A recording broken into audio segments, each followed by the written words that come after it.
There we go. Hello. Welcome back.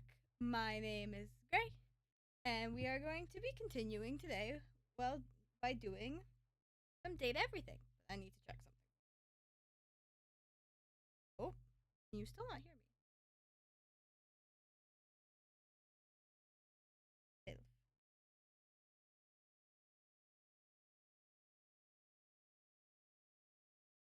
Okay. There we go. Okay.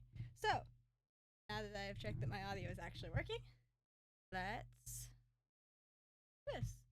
I'm going to. Oh, you guys can see the game. And we are going to continue.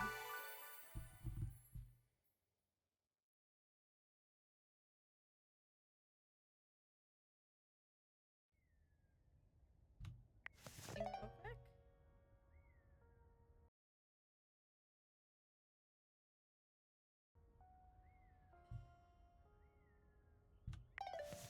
Okay. Let's get started. The first person we are going to talk to today is X number 11. Oh, it's Abel. I have talked to Abel. Let's go talk to this Abel. Someone there? Yeah, it's me, Abel. Wasn't expecting to see you here. The end table is where I like to go when I want to be all alone with my thoughts. The view here's pretty nice. Makes me feel real thoughtful. It sure is. Oh, glad you understand. You came at the best time for a talk. Much as I like to be in here to think, sometimes it's tough. Betty is sweet as pie, but sometimes the table's got to think on his own. But Betty's company's a darn sight better for thinking than those dang Hanks. Thanks. For hangers. There's so goddamn many of them, and they're always jumping. Crashing round in that closet like 5 bulls on a trampoline. It's just too dang much. And then you got Benoit. Been one now? Oak almighty, don't make me say it. They're, one of them, intimate marital aids. Abel looks like he'd rather talk about Intimate anything marital else. aids. He lowers his voice like he's speaking of something truly scandalous. Oh, that one never stops talking about sex. The fact that he has to Asking spell me it if out. anyone's polishing my surfaces lately. They're telling me stories about their conquests. I'm an old-fashioned kind of table, dang it. That kind of talk's supposed to be private. Oh, but look at me. You came here to talk to me, not any of those guys. Yeah, are you okay? Let me get back to work. Okay. Our second person for today is number 65.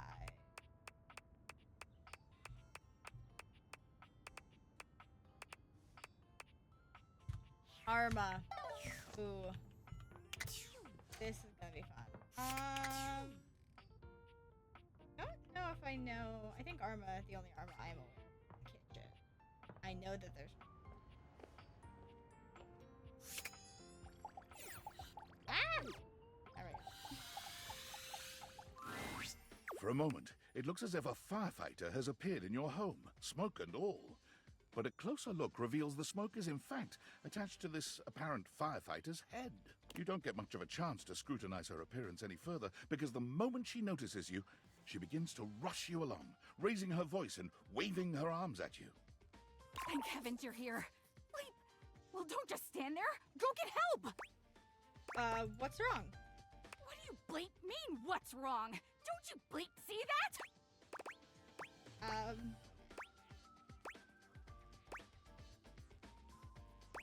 No need to shout. Sorry. I just can't think with all this smoke everywhere. All what smoke? That's just a smudge on the window. It's just... what? Oh, yes, of course. Bleep, I knew that. I was just, testing you. Could you maybe turn that off? Oh, yeah. Sorry. Let me just... bleep!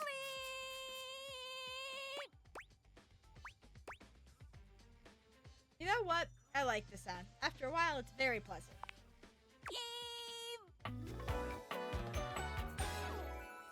I love her hair being smoke. Whoa there! My content aware has given me a tickle. Arma has gone through some trauma and might even have more in store for her. It could be triggering for people who have dealt with trauma, suicide, and other violent acts. If dealing with that kind of behavior in a light way is disagreeable, I wouldn't recommend this one, that's for sure. You cool with that? Or you want to skip it? We are going to do it, but again, as always, chat, if you are not comfortable with something, don't watch that person, mute the stream, leave the stream. I understand. I'm not going to judge you. On with the show. What's that? Couldn't hear you for a sec. Arma Alarm at your service. Hi there, Arma. Nice to meet you. You too. Oh! So, I knocked what something off. brings you around here? I thought I heard a noise, a sort of loud bleep, if you will. Oh yeah, that's part of my job. You see, I'm here to protect the house from fire. Take a look around you, at everything you love. Now just think, if you're not careful, it could be gone in an instant, consumed by raging flames. I've got to stay vigilant at all times.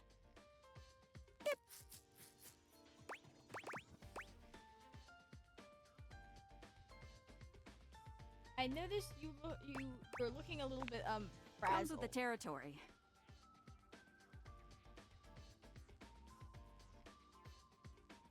Sorry, I'm making a thing. I can't waste time on my appearance or worry about getting enough rest like some folks. My job is too important for that kind of thing. I understand you've got a lot of responsibility and don't want to let people down. That's right. Pip, I'm glad you understand.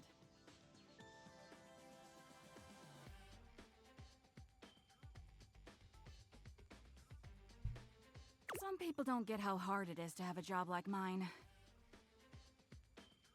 You have to be constantly on the lookout for the slightest sign that something could be wrong. Pip! If I let my guard down, even for a second, this whole place could be turned to ash. I've seen it happen.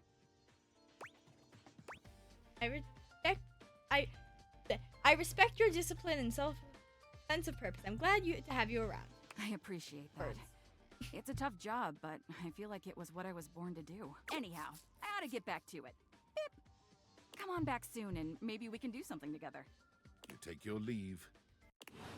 Our third person? I don't know. Our next person we're going to talk to is number 40 in the index. Oh, wait. First we have... I'm sorry for the abrupt intrusion, but there's an urgent topic I need to discuss with you immediately. Is everything all right with the date theaters? Are they operating efficiently? I think so. Why? Well, as you know, I'm able to remotely monitor their functionality, and I've been noticing some deeply troubling readings coming from the quantum catalyst activator. What's that?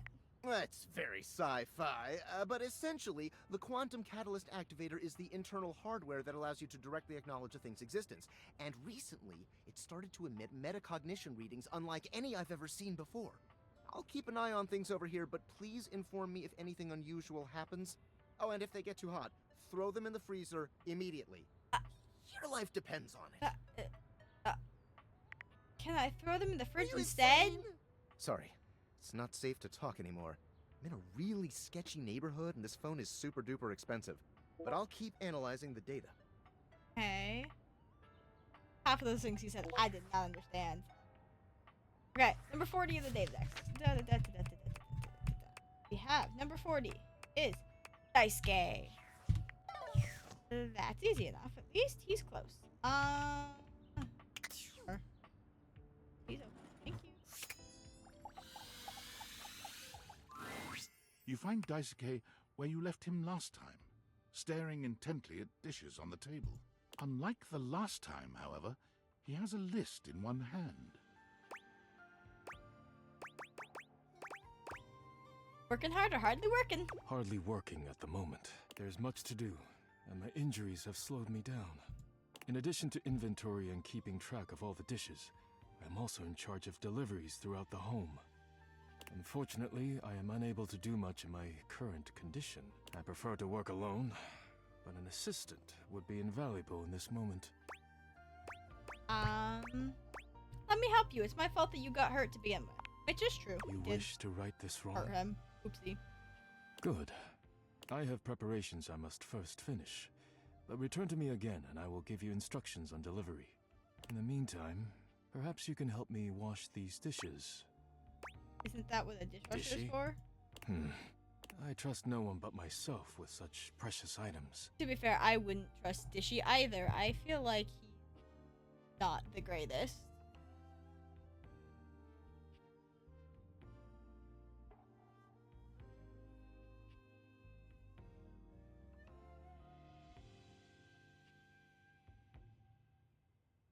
Unfortunately, I must trust you with them for now. Alright, I think it's just one. Fine.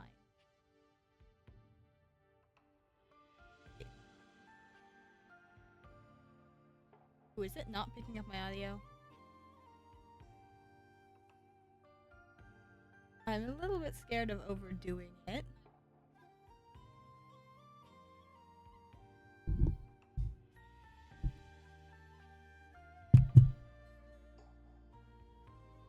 Okay, so you guys can't do that. We are going to adjust the thing.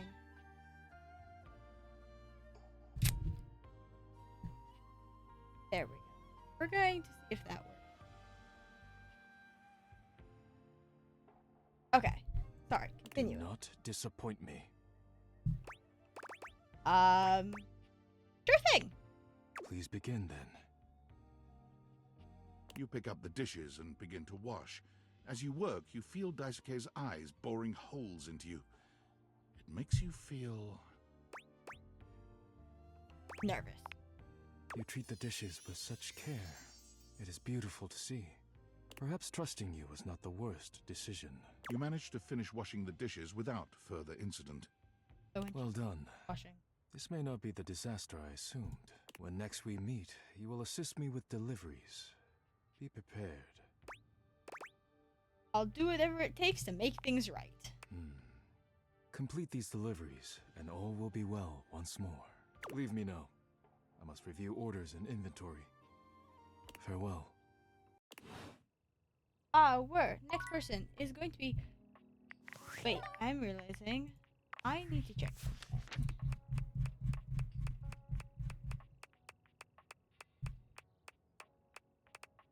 Next one is...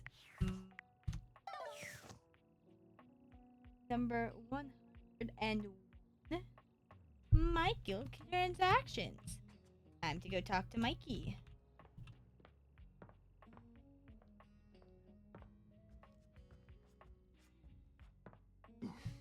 There's Mikey. Hi, Mikey. An armored warrior of some kind stands before you, a massive sack of loot slung over his shoulder. He greets... Hey there! Oopsie. I'm Michael Transaction. But you can call me Mikey. Ba-ba-da-ba. Congratulations! He is one of the worst ones, but that's just because he's literally Thanks a for your purchase microtransaction. of the Date Everything Luxurious Edition. Your purchase gives you exclusive access to new features never seen in the game before. He's truly the most useless.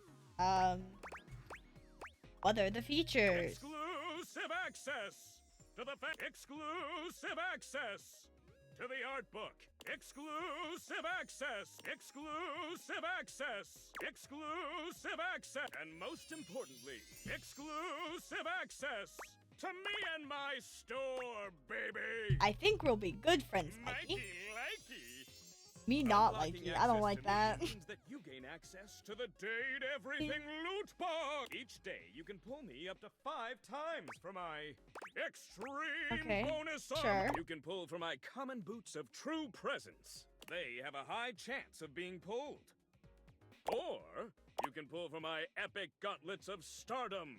They have a small chance of being pulled. Or you can pull for this extremely rare, but it does exist. Trust me, I'm regulated by several gaming boards. Oh, I'm looking It forward to costs a mere 8 brundles for each pull. Brundles are a special kind of currency that you have exclusive. do I get at? Good question. In order to get your hands on some brundles, you have to spend money.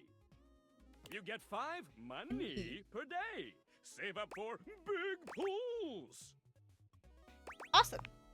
Come by when you've saved up enough. Well, let us talk to our next person. Oh, first space. Champ, champ, Tom. champ! How goes it? You know, talking with stuff around the house. Valdivian would like you to complete an exit survey based on your time here. How would you rate your time with Valdivian? Medium. Okay, I appreciate you participating. One more question. If you were to recommend, I don't know, Tom for a job somewhere, how likely would you be to send his resume along? Very likely. That I like really Tom. means a lot, champ. Here comes my resume if you ever have any leads. Name. Okay, I need to. Name Tom, hometown Las Vegas. Age 39. A half position manager's year. Half position manager. Years worked at current position. 0.1. Previous employment. General manager. Dairy Fiends. 8 years. Reason for dismissal. Too tall. Previous employment. Assistant manager. He was a dairy fiend, and then he got dismissed for being too tall. The dairy wizard for 2 years. Reason for dismissal: bad luck. Sure. Previous employment: managing director, San Francisco Symphony Orchestra, 1 month. Sure. Reason for dismissal: fraud. That doesn't surprise me, Tom. Previous employment: managing director, Palo Azul High School Band, 4 years. Reason for dismissal: unknown. He has a very weird resume, and I don't think it would get him many jobs. But sure. Good job, Tom. Okay. Oh, wait. I was actually doing something. I need number 70 on our data decks.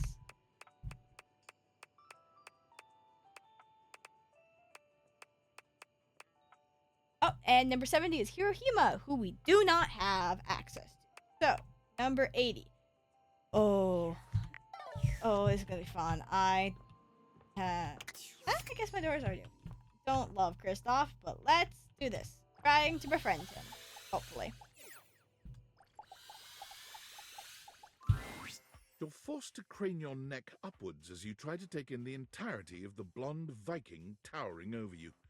He stares down at you, cutting a truly intimidating figure.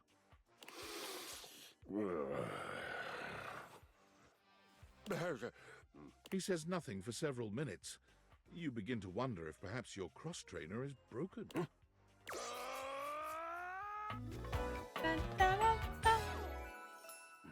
One of my least favorite designs as well, because why?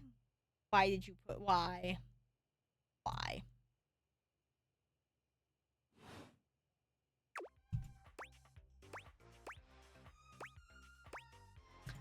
Wow, you're big! Indeed I am. Big, brazen, and bodacious. Yeah. Ooh, no, bodacious. Do you surf? Surf? No, I don't. What does that have to do with her? Stop talking nonsense or I shall kill you. Please don't kill me. Her? But of course, Queen Bodacia. Bodacious indeed. Is that where that word comes For from? me, it is yes. Victorious, with an insatiable hunger for justice, and a violent rebellion against authority outside my own. Alright, you can hear me moving my mic slightly. What if you're wrong? I am not. Are you calling me wrong? We shall fight immediately if you are. No, I was just wondering. Well, no matter. We shall fight anyway. I haven't had a melee in hours, and I'm unbelievably bored. Choose your weapon. I feel it. The surge of violence within me. Come to me at this place with your weapon. Next we meet, and glory shall be mine. Okay, thank you. And we sleep. Bum, bum, bum, bum. Our first person of today shall be number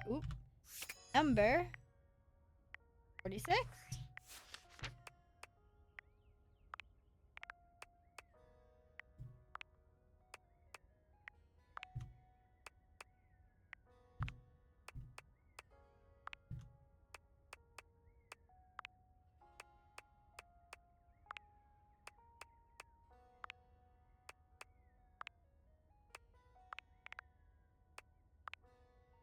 It's gonna annoy me if all of these news are stuck here.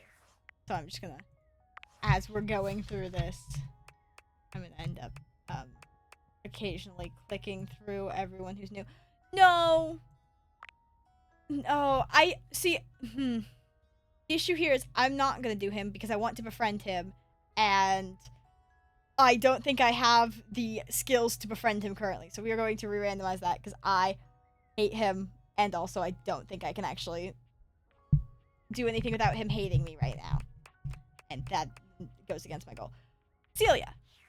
She's doable. I love Celia. Celia and Florence. Talk to Celia, or we can just go. Hi. I'll be there in a moment. An utterly charming secretary hurries into view, giving you an apologetic nod. Hello there. Adorable. What can I do for you? Her greeting is cut short as she seems to recognize you mid-sentence. Recognize me? Oh my goodness gracious, it's the human. I love Florence's little outfit. I love her wooden panel skirt with the little footprints. And the fact that her shawl is the rug on our floor. It is truly adorable. Well, I wasn't expecting you today. Oh, golly, I must look an absolute mess. You must be here for Mayor Celia. Mayor Celia? Oh, you don't know. I completely understand. You must be such a busy bee running around and taking care of all of us here in the house. I would have time to remember every little detail. Mayor Celia runs things around here, keeps an eye on all the citizens, makes sure the wheels are greased so nothing squeaks. You know, that sort of thing. I help her out when I can, but if we're being honest, she does most of the heavy lifting around here. Keeps a roof over everyone's heads. Literally, she's the ceiling. I could pencil you in for an appointment, if you'd like. You sound like a great PA. If it helps you look... You look a great PA. I'd be glad to. Well... She twirls a strand of dark hair around her finger, blushing sweetly. Would you care for some tea while you wait? Fuck yeah. Yes, please. Perfect timing. Just so happens I've got a kettle all nice and ready. How do you take it?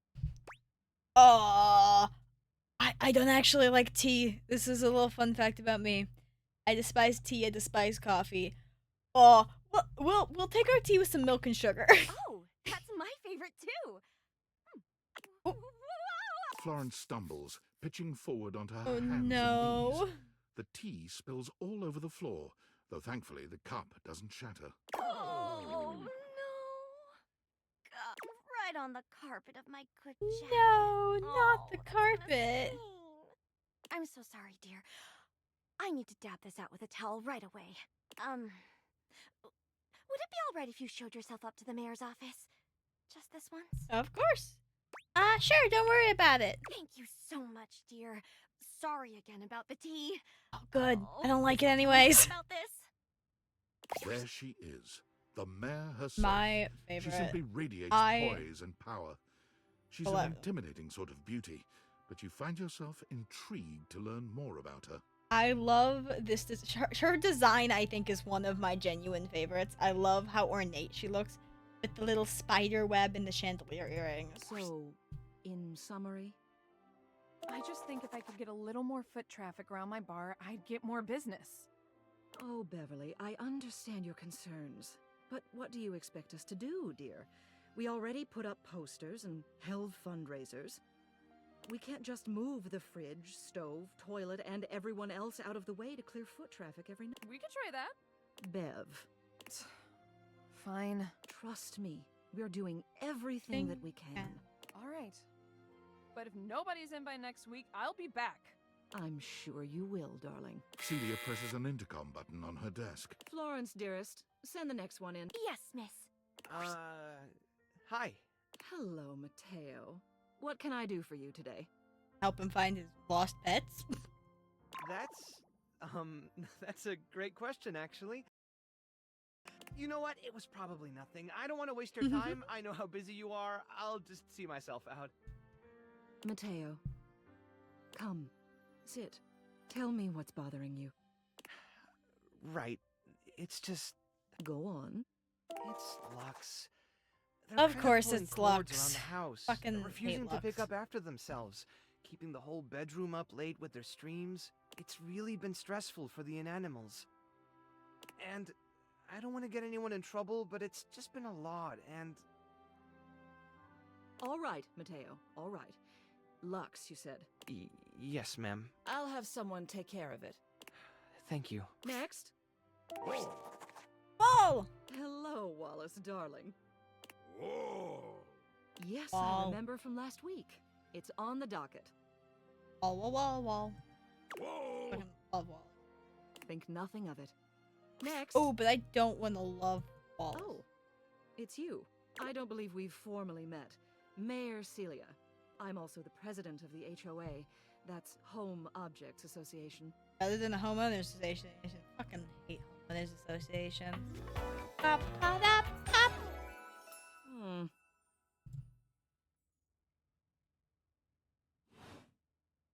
Here's my card. But really, all you ever need to do if you need me is to simply look up. What can I do for you today?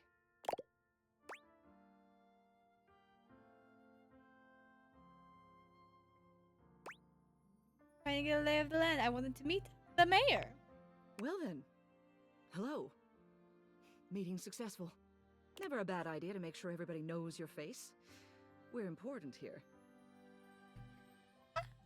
Some sit back and wait for others to plan things. Others simply do them. You and I, we're doers.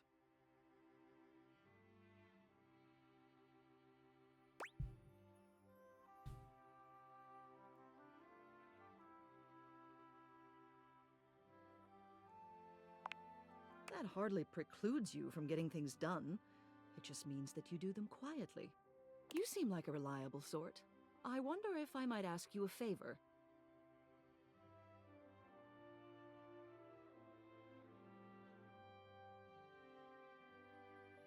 There we go.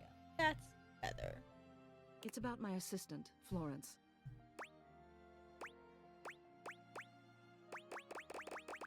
She seems sweet. She is an absolute dear.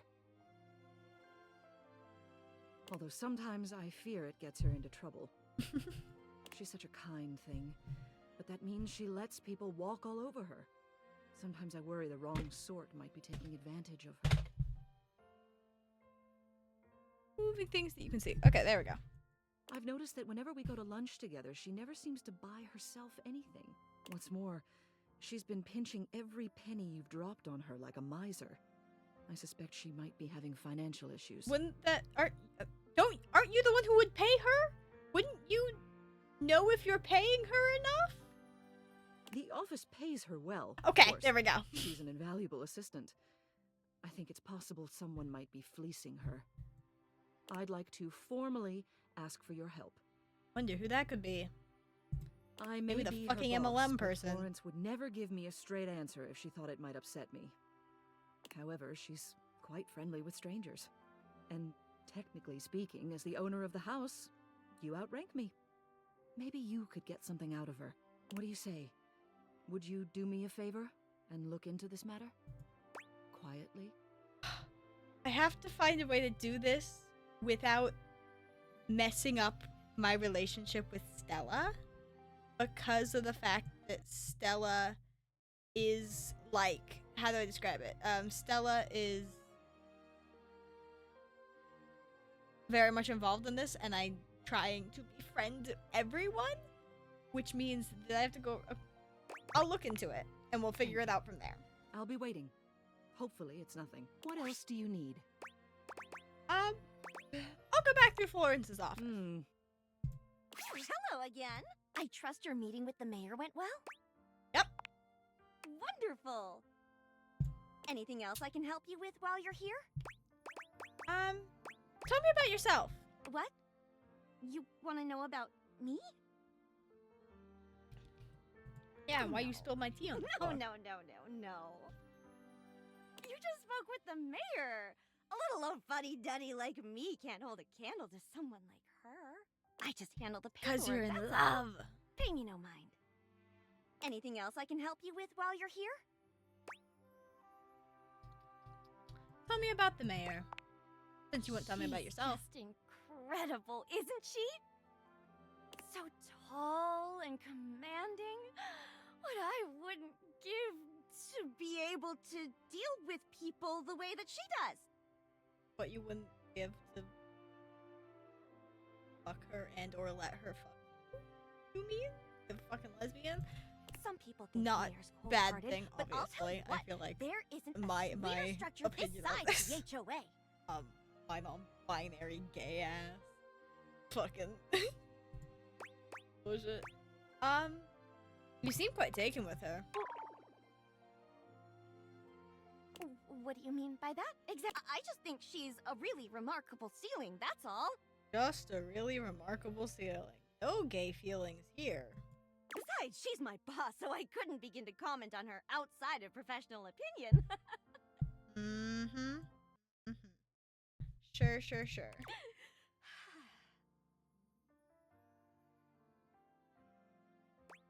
Ooh, sounds very professional. I need more empathy. Anything else I can help you with while you're here? Exit Lawrence's office. Bye-bye. We're gonna leave. And our next person of today is going to be number... Oh, it's gonna be Workspace first. David Most. Simeonites. Guess who? If you guessed David Most, 3-time runner-up for Business Magazine's CEO of the Year, you'd be right. Team, I just wanted to do a soft follow-up on my recent email regarding my lost sunglasses. I'm happy to report my office has already received hundreds of tips regarding the item's whereabouts and are quickly combing through them as we speak. However, I really must reiterate that the tip line is for verifiable leads only. I saw them in Turkmenistan, or did you check up your butt? While obviously very humorous, detracts from our serious efforts to expediently locate the missing item. In that spirit of camaraderie, anyone who sends a false lead will be downsized on sight. Thank you for your ongoing support in this matter. Oh. Well. We definitely don't know where your glasses are, sir. Next person, number 73.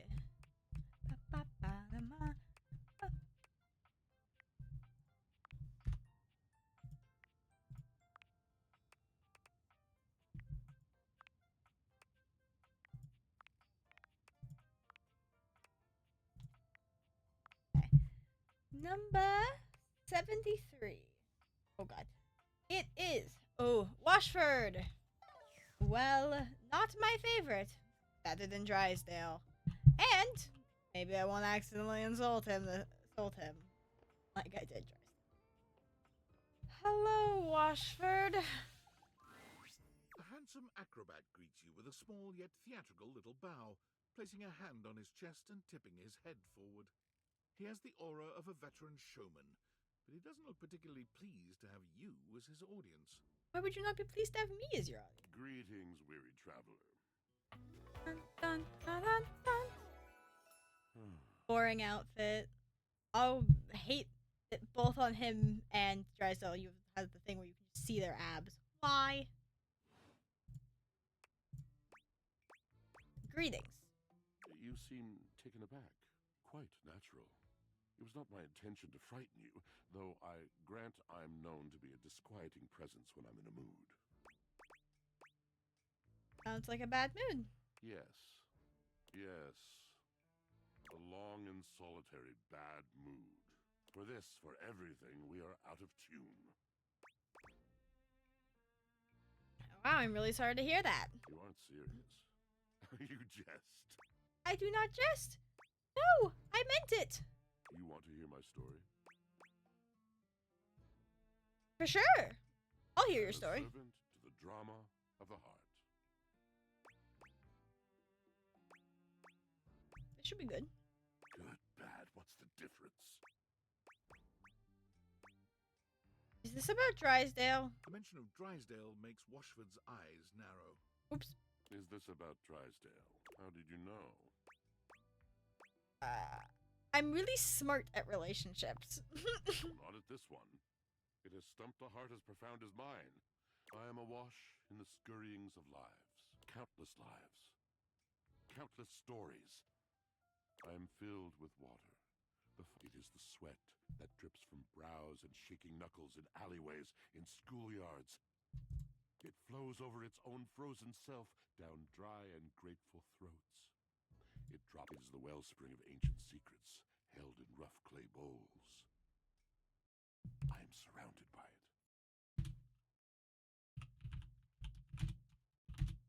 Oh, I can spell. Apparently not.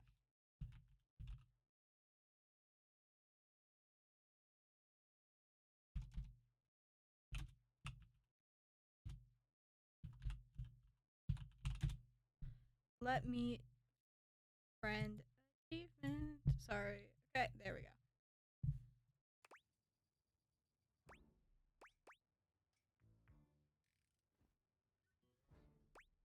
I remember all those times I've left my clothes in the washer too long. I'm sorry? You cannot know the agony that exact decision has caused me.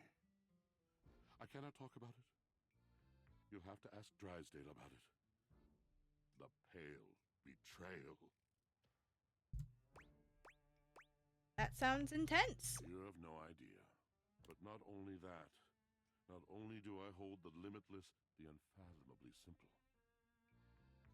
I hold the dirt of life. The blood stuck in denim from skinned knees comes to me. The stains of earth from a weekend spent burrowing into trees and the slimy, crawly things. The makeup smeared onto shirt collars and cuffs, streaked mascara, and embers of a lipstick that blazed once. All of this comes to me to be absolved. It cannot. Nothing does.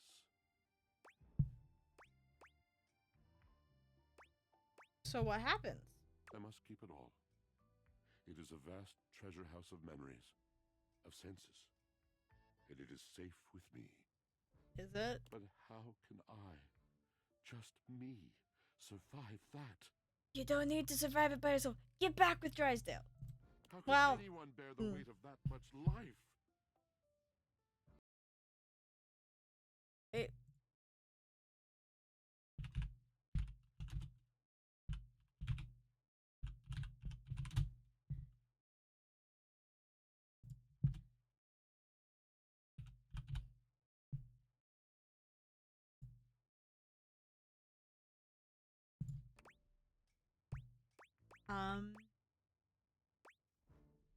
Tell me, I guess. It is the words. It is language. To be able to communicate. To share the burden. It is poetry that keeps me afloat in my own sea. I'd really love to hear the story you have to tell me. You mean it? Then this at last is the dawn? Such bewilderment comes with the sight of the room. I cannot tell. I I feel like half the time I don't understand what comes out of his and Drysdale's mouth. I feel like I do not understand them. And this is how I accidentally offend them. At least he's not gotten offended yet. Drysdale did. Ooh. When it comes to the side of the room, I cannot tell. A deep breath. I have lost my only friend.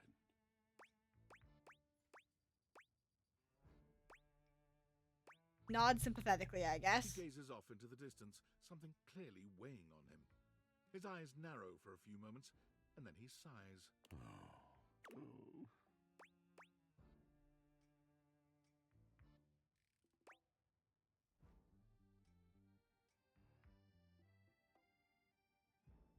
Was that it? Yes, my God, haven't I done enough? And I've accidentally offended them. Of course. I'm gonna need a little bit more detail here. What is that image? When first he gleamed upon my sight. But we are quite forsaken. Forsaken how? We were a duo. An acrobatic team rivaled by none on Earth. We were swift, smooth, and strong. I wish you could have seen him fly to the vault of paved heaven. Our performances were legend. They came from many rooms away to watch us, to applaud us. And joy filled me as wine in a glass overflowed.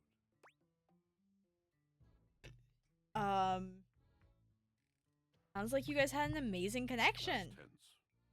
But the physical connection between him and me, it is like nothing I have ever known. Why do you both talk about fucking each other? I know you're, well, at least he's a switch. He made that clear last time. So what's the problem? He does not need poetry like I do. When he talks, it is a breeze to my tempest. And to him my tempest seems but a suggestion. A rumor of rain in another man's country. But you had a heart. But you had art, didn't you? Until we didn't. Until he was too busy to perform. Too occupied with other things to tumble with me. The bond was broken. The bright cord severed. He abandoned me. And when he was finally ready again, I was unreachable. Locked in my own Sheol. Trying to claw my way back to a friend who could not hear me. The wall between us has been impenetrable ever since. Whoa. Yes, it's been years. As I said, traveler, a long and solitary bad mood. All moving things come to an end. A knotted willow. You tried communicating? I feel like... I miss him every day. Yet speaking with you gives me hope that I might be able to move on and accept a new companion. No, I don't want your love. Go give it back to Drysdale. He actually does want it. He may not admit it, but he does want it. I don't want your love. He does. No, me. Not me.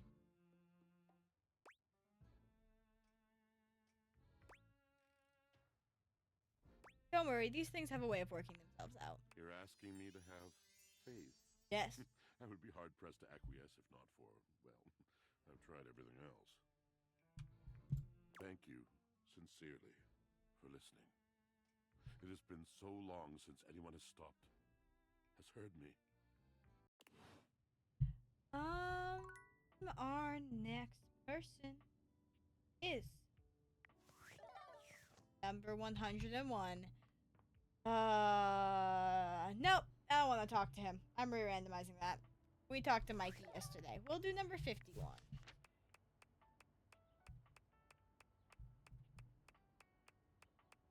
Ooh.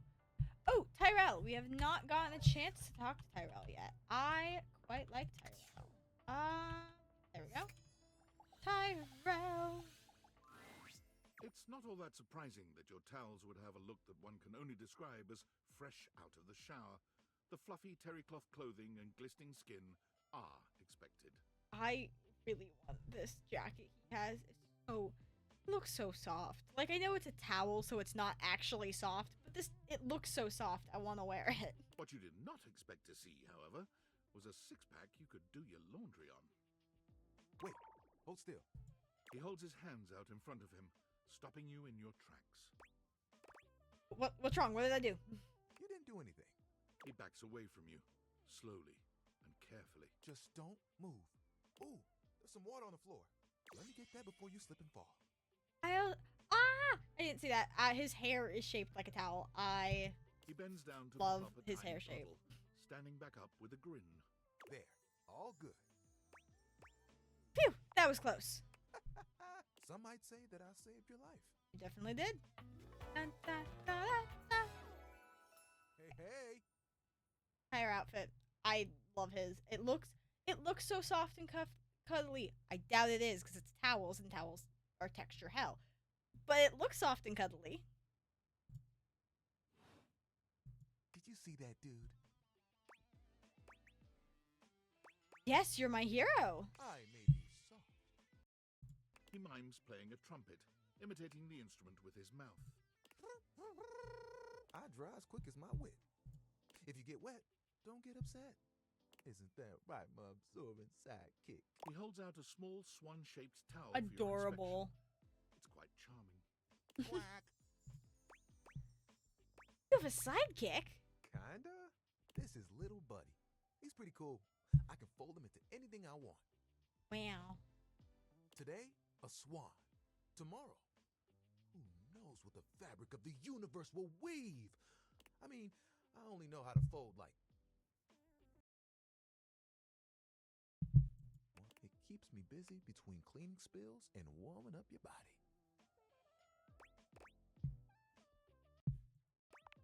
Damn, I that's see quick. you naked all the time. And that's totally normal for a towel. I guess, My job. yeah. Is your job flirting or drying? What's wrong with both? I keep myself pretty Nothing. busy. Spills happen every day. No big thing. But the hard part is getting for the big jobs. I work with Washford and Drysdale. The two, not the two worst, but two of the worst people in the house for sure. But I work pretty independently, you know? I can make a bit of a mess. I'm here regardless. I'm pretty dependable. It takes someone of strong woven integrity to be as reliable as me, you know? Surely you have bigger Oh, aspirations. you have bigger ones? What do you want?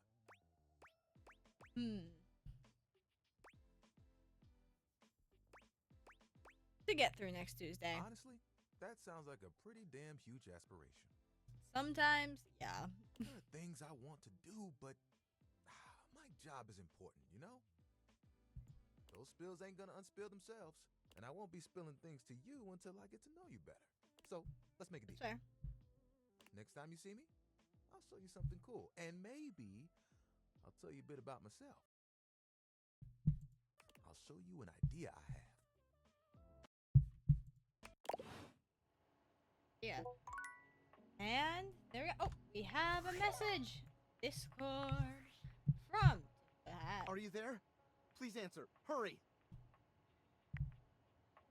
I don't work for you, dude. I understand that, but this cannot wait. There's something we need to discuss. It's of the utmost importance. Go on. It's the Dateviators. As I mentioned, I've been closely monitoring the electromagnetic field anomalies emitting from the quantum catalyst activator.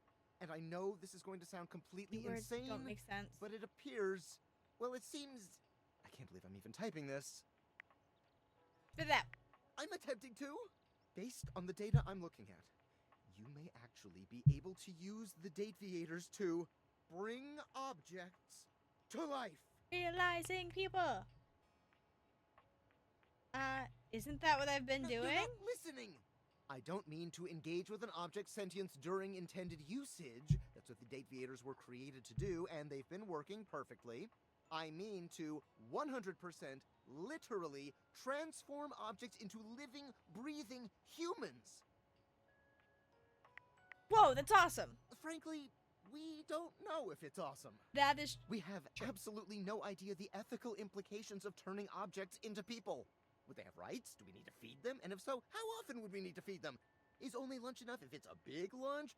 We're sleepwalking into a minefield of existential dilemmas here. If the object's personalities are adults and they come out as adults, do they have all the knowledge that a human would need to like function and get a job? Aren't we creating a bunch of people who are not going to have an ability to get a job because they have or not get a high paying job because they will appear in our world randomly with no degrees or education? How educated are objects? Clearly, from what we've seen, some of them can like read and write, but like none of them are gonna have high school diplomas, much less college degrees. That being said, technically is wrong though, because Dolly says she has a degree. Do all of them have degrees? If so, would we accept the degrees? They're objects. They're from object schools. Interesting. Weird ethical dilemmas. Good point. Not to mention, I didn't even program the Dateviators with that functionality. Maybe the government augmented my original schematics with secret military tech, but I'd have to do more tests to be sure. Why would the military want something like the Dateviators? Like, ooh, my audio's doing weird things. Yeah, why would the military want the Dateviators? What are they gonna, like, I feel like bringing something like, what are you bringing to life that the military wants to be able to use? Like, bringing a gun to life will probably make the gun less helpful. Bringing a tank to life means you no longer have a tank. Like, I don't understand the usefulness for the military of date glasses. I'm sorry, but we'll have to pick this up later. Okay. I'm not under any sort of duress or anything, but I had a huge enchilada for lunch and I'm exhausted. I'll reach out again when I'm able. So unhelpful. I hate and love him because he gave me date glasses. Okay, we are going to talk to number 72. Who's it gonna be? Oh no. Okay, we're gonna talk to the Hanks. This will be a fun one. They're energetic for sure.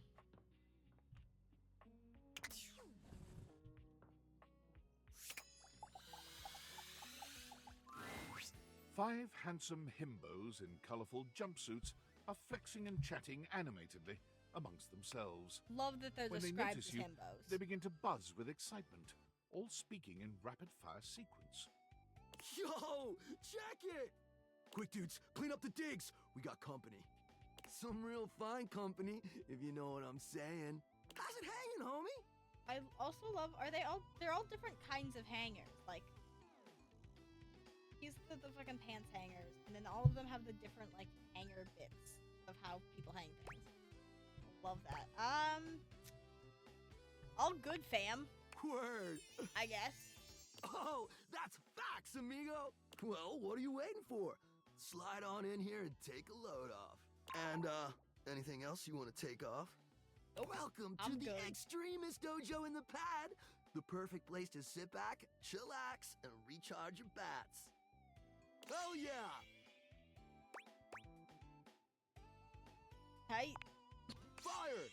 Trying to befriend them, so we're just gonna go with the Right shit now, they you're say. hanging with the wildest, dopest, gnarliest squad of bussin' athletes around, homie. The Hanks!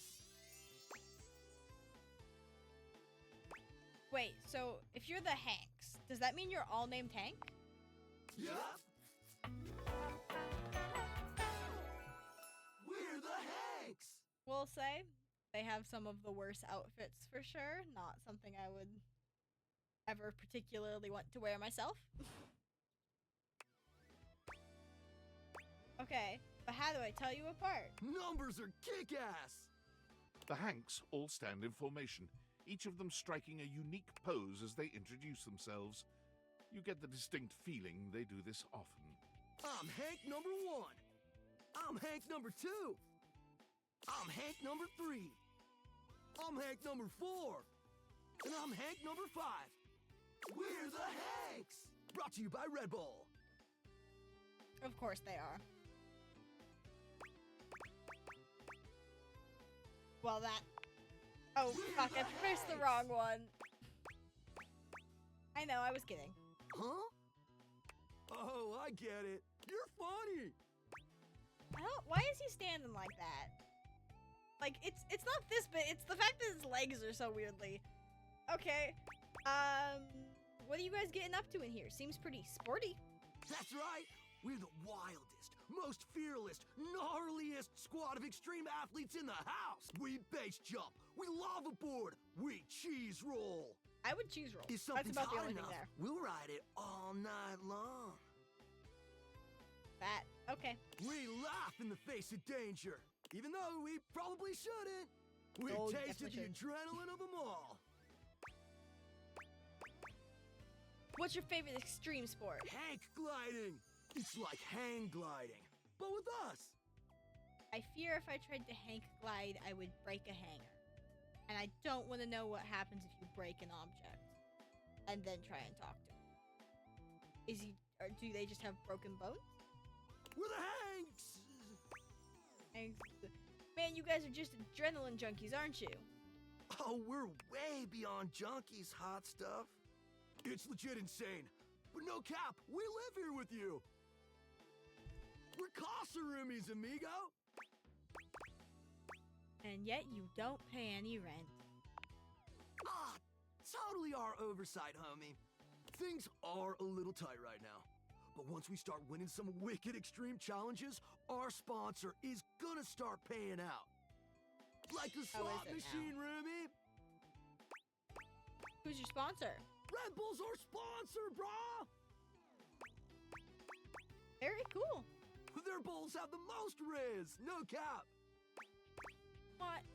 Why are they like the most? This sounds stupid as fuck to say from me.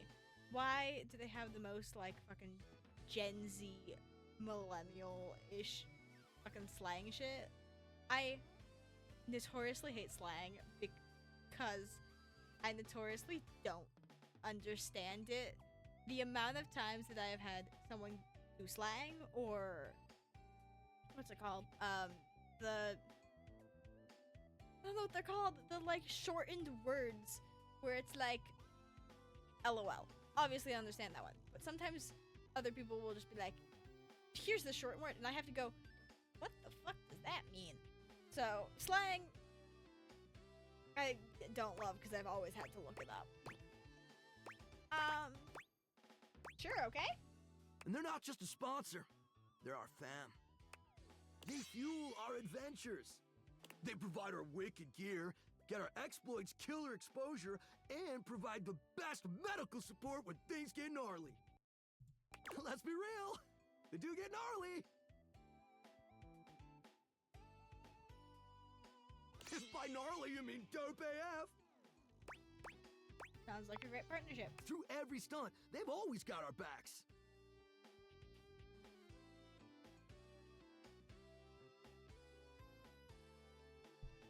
We high-key love it all, homie!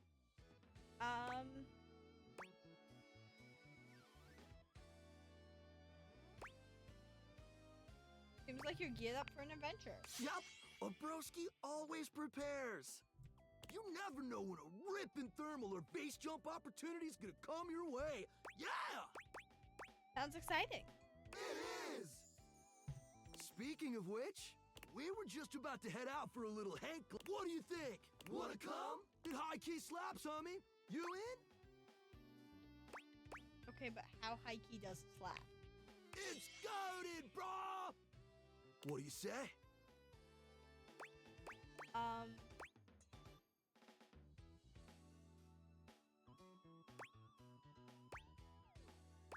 I'll go with, I don't know, why not? Sure, sounds rad. Sweet! You're one adventurous spirit. We love it. Adorable. Epic.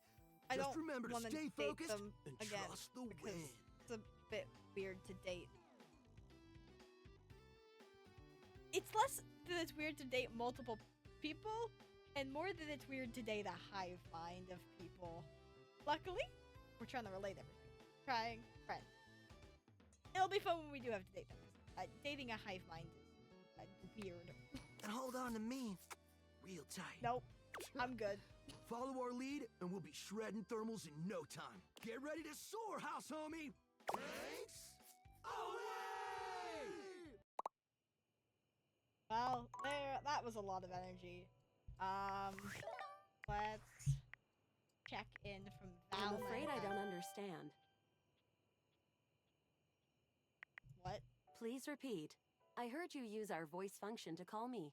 If you ever need assistance, you can simply say, "Okay, Val, can you please help?" And your nearest device will answer. I'm good. I don't need Siri. Maybe that was a butt dial. I'm afraid I don't understand. A butt dial is when you accidentally call someone like your butt dialed the number. That is very humorous. Perhaps your butt was asking for assistance. Nah, my butt's That just is a fine, relief to baby. hear. Please give my best to your butt. If there is anything else I can get for you, please say in a clear voice, "Okay, Val, can you please help?" And I will assist right away. Can I date you? I am afraid I cannot help you in that area. If you are speaking about having a romantic relationship, then that is simply impossible between a human and a generative AI. Some people need to learn this point. It is impossible to date a generative AI. Some people really need to learn that. Oh dang, well I am not tried. dateable in the human sense of the term.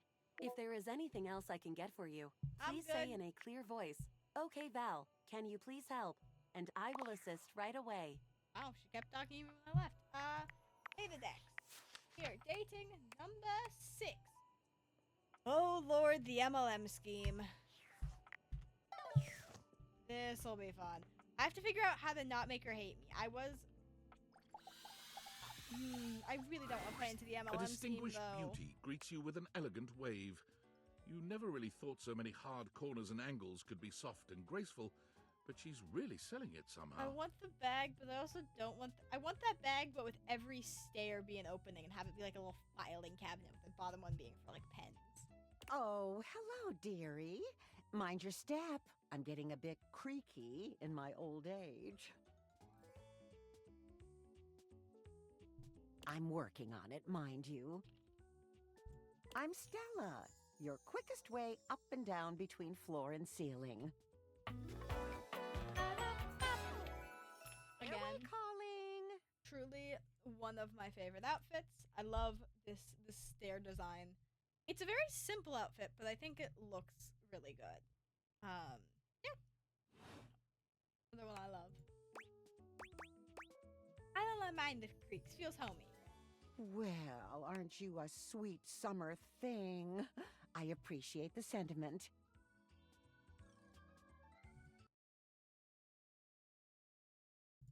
Wait, I realized something.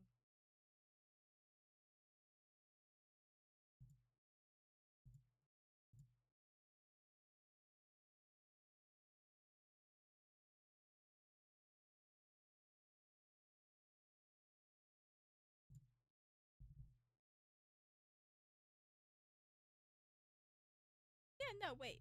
I can see it. Never mind. Wait. Yeah, sorry.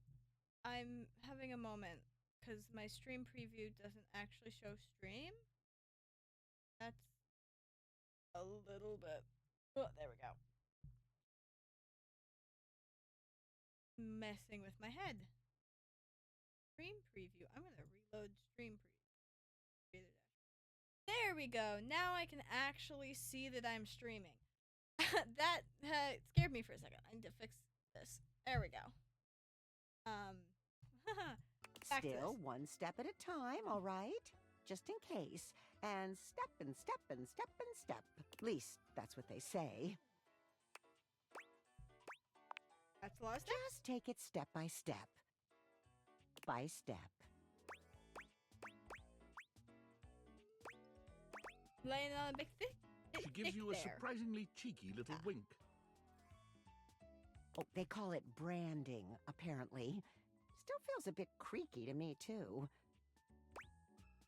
Branding for what? Self-sufficiency. Uh-huh. Definitely not an MLM scheme. You see? Well, Stella looks everywhere but at you, trying and failing to find the words. Eventually, Truth be told, I'm starting a business. Business. Not an MLM scheme, a business. she gives you a nervous Definitely. but sweet smile. Aw. That's great. Congrats. I'm not gonna ask her what thank it you, is. dearie. It's all a bit exciting. I've never really had a thing like this before. A project, a goal. Never really thought I would, truth be told. You know, if you were interested, I could get you in on the ground level. I really don't want to join her MLM scheme. Okay. To befriend her, I can't close down her MLM scheme. I hate that I can't do that because I don't love that she's doing it. But I really don't want to. How do I? Okay. Tell me more, I guess. Oh, Stella looks almost touched. really? No one's ever said that. Well, now I'm all a bit frazzled. Sorry, dear. I'm very grateful. It's just, I've not gotten this far before. Let me check the booklet. Okay. Booklet? They sent it to me when I signed up. Stella's Steps to Success. How to sell that sale and change your life, generate passive income and financial freedom, all from the comfort of your own home. If this is a Stella Steps to Success, is this a specific one that they sent for her with her name, or is this an MLM scheme that all stairs are involved in and are all stairs named Stella? Terrifying. Okay. Stella pulls out a pamphlet from deep in her bag. I memorized that part at least.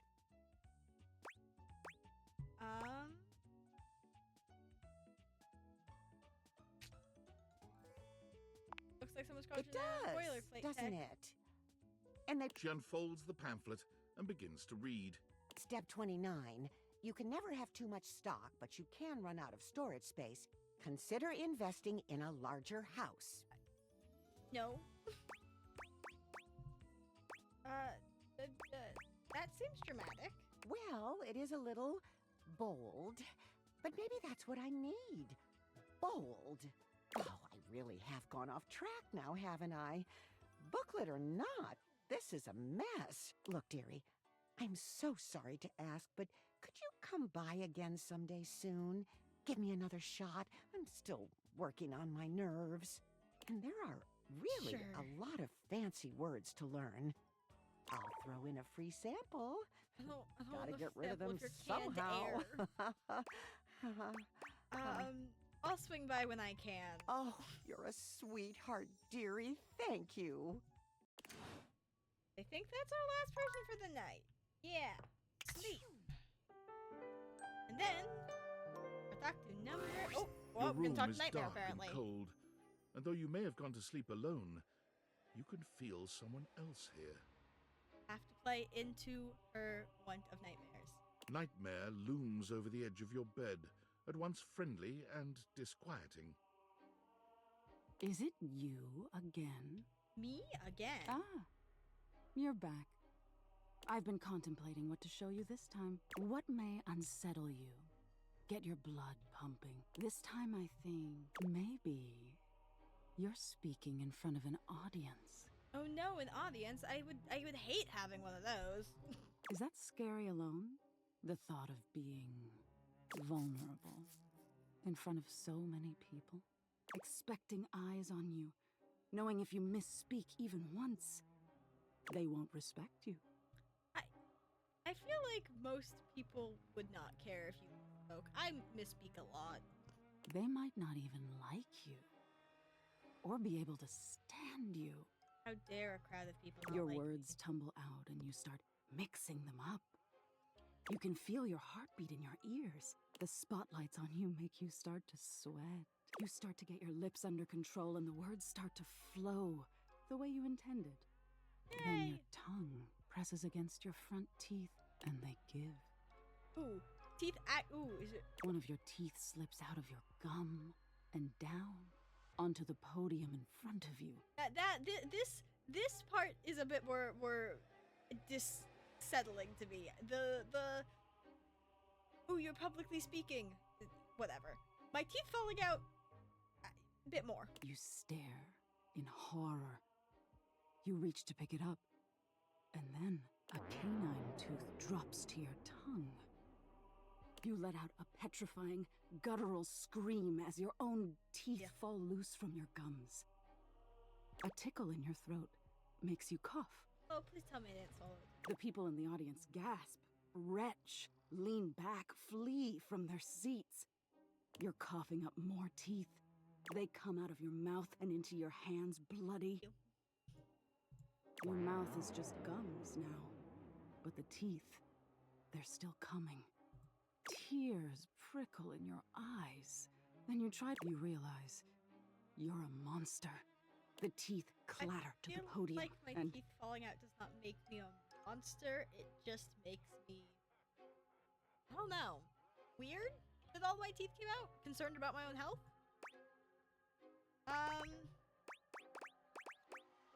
Hey, cut it out. Play into her fear. Did I get you? Yeah, the teeth thing freaks me out. That is very that true. So? Why don't you tell me what really scares you? There must be something you're hiding away. Something a little deeper. Ooh.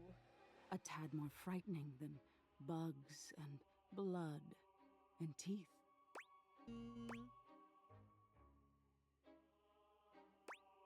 Are you gonna use my answer to scare me? The important thing is, you'll learn from what I show you. Don't you want to conquer your fears? Not Let particular. go of your insecurities? Ooh, okay.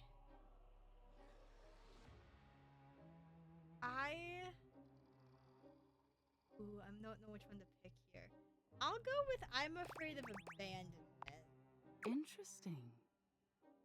We've all lost someone, haven't we? Yeah. But for you, it's not losing the person, it's being left that's terrifying. Nightmare takes a few steps back, beginning to fade away as the room grows lighter. It must be getting close to sunrise.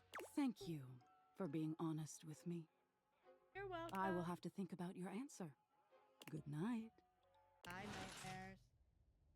Okay, now that it's morning, we will talk to our next person. Now that we've had little nightmares. Number 22 is who we're gonna talk to next. Which is Dante. I love Dante. Time to go get some dating advice. Our fireplace. There we go. The fiery figure that stands before you nearly defies description. He's fire given form, but despite the hot air that radiates from him, there's something decidedly chill about his entire being. Hey, what up, hot stuff? It's about time we sparked up a conversation. I'm Dante, the fireplace. I think his outfit's one of the simpler ones, but I would love to have that jacket. Rest of it, I'm fine.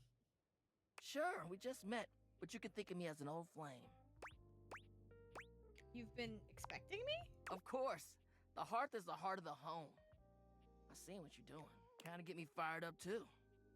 What do you mean what I've been doing? I've been trying to befriend people. I've also barely met half the people in this house yet. I like the sound of that. We'll go with that. Not like that, little freaky deaky indoor dork. Fired up to teach. Okay. And you need my help. I do not need your help. Thank you very much. No, we'll still go with you bet I do. Uh-huh. You got as much game as an abandoned Toys R Us. But it's all good, because I've been waiting for the perfect student. Student? Yup.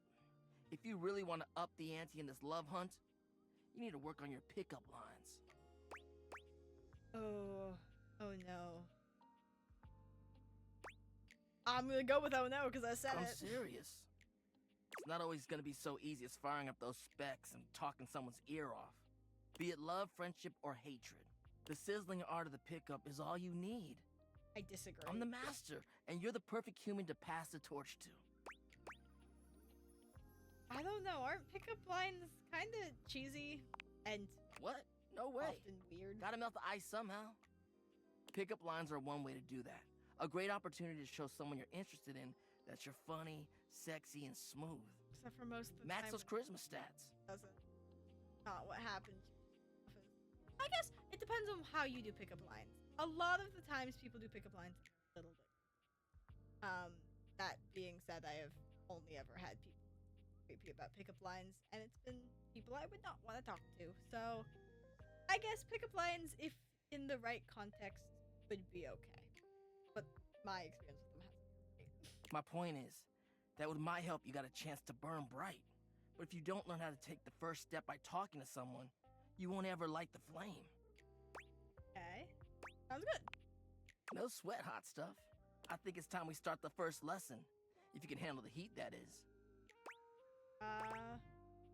Bring it on. I have very little Hell charisma, yeah. so.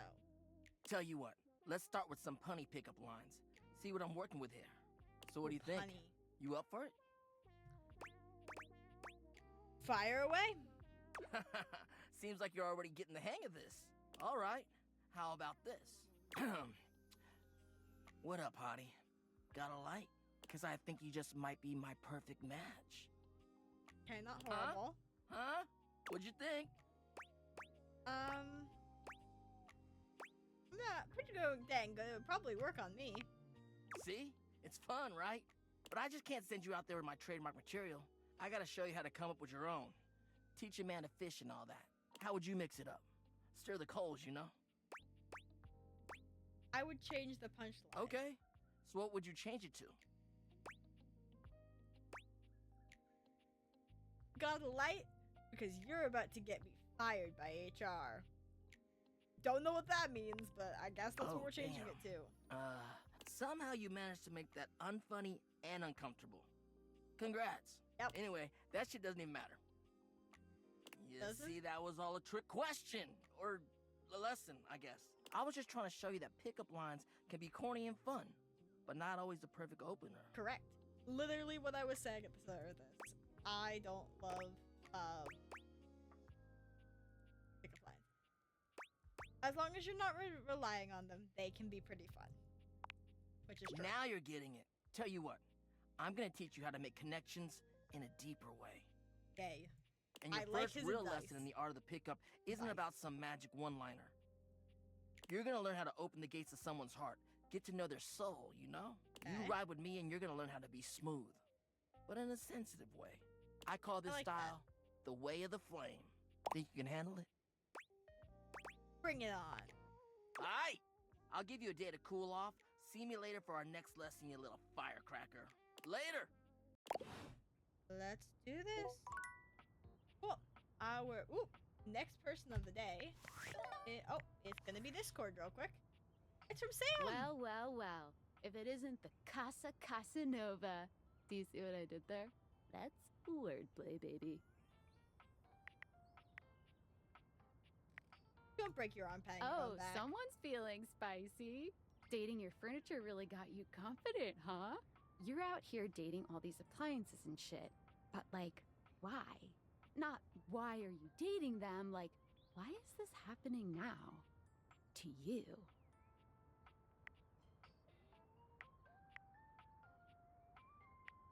I got caught in a game of tech cat and mouse. Hope David doesn't catch you. He thinks he's sneaky with his email blasts about his precious sunglasses. I love that she but figured it only out. your partner and spy, Sam, knows the truth. Glad it's you, Super Spy. So, like, where did the date viators come from? Like, what's the point of them? Who made them? And why? Someone calling themselves Tinfoil hat? Okay, this is some conspiracy shit. Your life is half political thriller, half harem anime. So, like, did you find out what your purpose is or whatever? Are you a top secret operative in the furniture dating war? Are you collecting data on people in love with their shower? if I was, it's a pretty small sample size. God, yeah. Oh well, guess we can just make up our own theories. Or maybe just enjoy the furniture dates for now. That's what I'm gonna do. Can do. Good. Might as well have fun. Well, this has been fun, but I have a meeting in 3 minutes, and I really want coffee first. So, coffee. gotta go fast. Yeah, I was gonna say. Bye. Love the song. Okay, next person we're gonna talk to is number 93, if possible.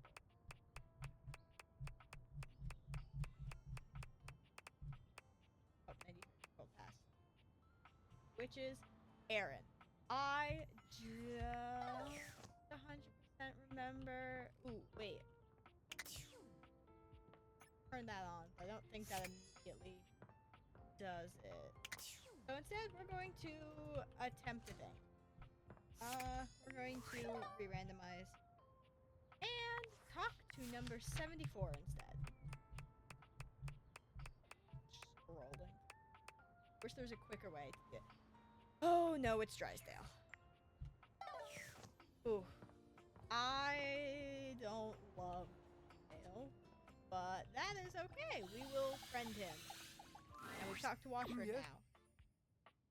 Oh, you caught me at a time when I was, sitting here like a lump. A big cubey lump. I talked to Washford and see if you... I'll talk to Washford and see if you...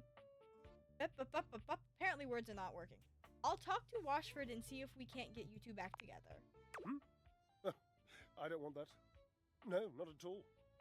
Sure, that's why you're But in the blushing. meantime, I have nothing to speak to you about whatsoever. Which is an interesting coincidence. Well, that went so well. Next person today will be number 49.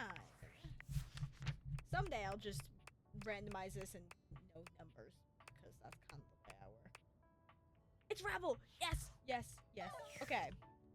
This is controversial, because I feel like a lot of people really hate Rebel. From what I've heard. Rebel is genuinely, like, one of my favorite characters. She's top 3 for sure. I love Rebel. Which means we're gonna trigger A the very, content warning very yellow punk dressed in studded leather glares at you. Their charming duck-like appearance does nothing to diminish the aura of absolute disdain that radiates from them. Also, love her background track. The little squeaks in it, the like duck squeaks are adorable. Who the duck are you? I live here. The bathroom? Yeah, right there on that tile in the corner. You ducking serious? No, are you? I only ever see you sitting and scrolling or standing with a dead blank expression on your ugly mug. Boring. And ducking disrespectful of yours truly, don't you think? Now get out, ducking poser. I need to pee. Solid. Let me help you. Go in the hallway. That seems a bit extreme. Duck me. You know what you're like? A vanilla spice latte. Hold the duck in spice. Live a little. Love that she censors herself with duckin'. Like, I don't know if she ever actually swears. I think she says duckin' the whole time. Which is... one way to... Well, I was gonna say be family friendly, but she's definitely not family friendly. Oh my god! I have never felt my content aware there we go go. off like this. Was waiting for the content aware. This ducky is dangerous. And hard. You got that right. This one gives off very sexual energy. Very profanity-laced energy. Very everything. If you're the least bit turned off by anything rude, I'd skip this one. Nope. I dare you. If you don't like rude, you don't have to watch it, but I love Rebel. Rebel is my favorite. No. Give me the full degeneracy. On with the show. Show? What do you think I'm giving it away for free, Four Eyes? Show's over. Everybody get the duck out. Love her. Oh! Okay, she's still there. I know she moves around the house, I don't remember when. Number 58 is our next date for the night. Number 58 is Lyric. Ooh. Let's talk to the books. We have some books in our closet.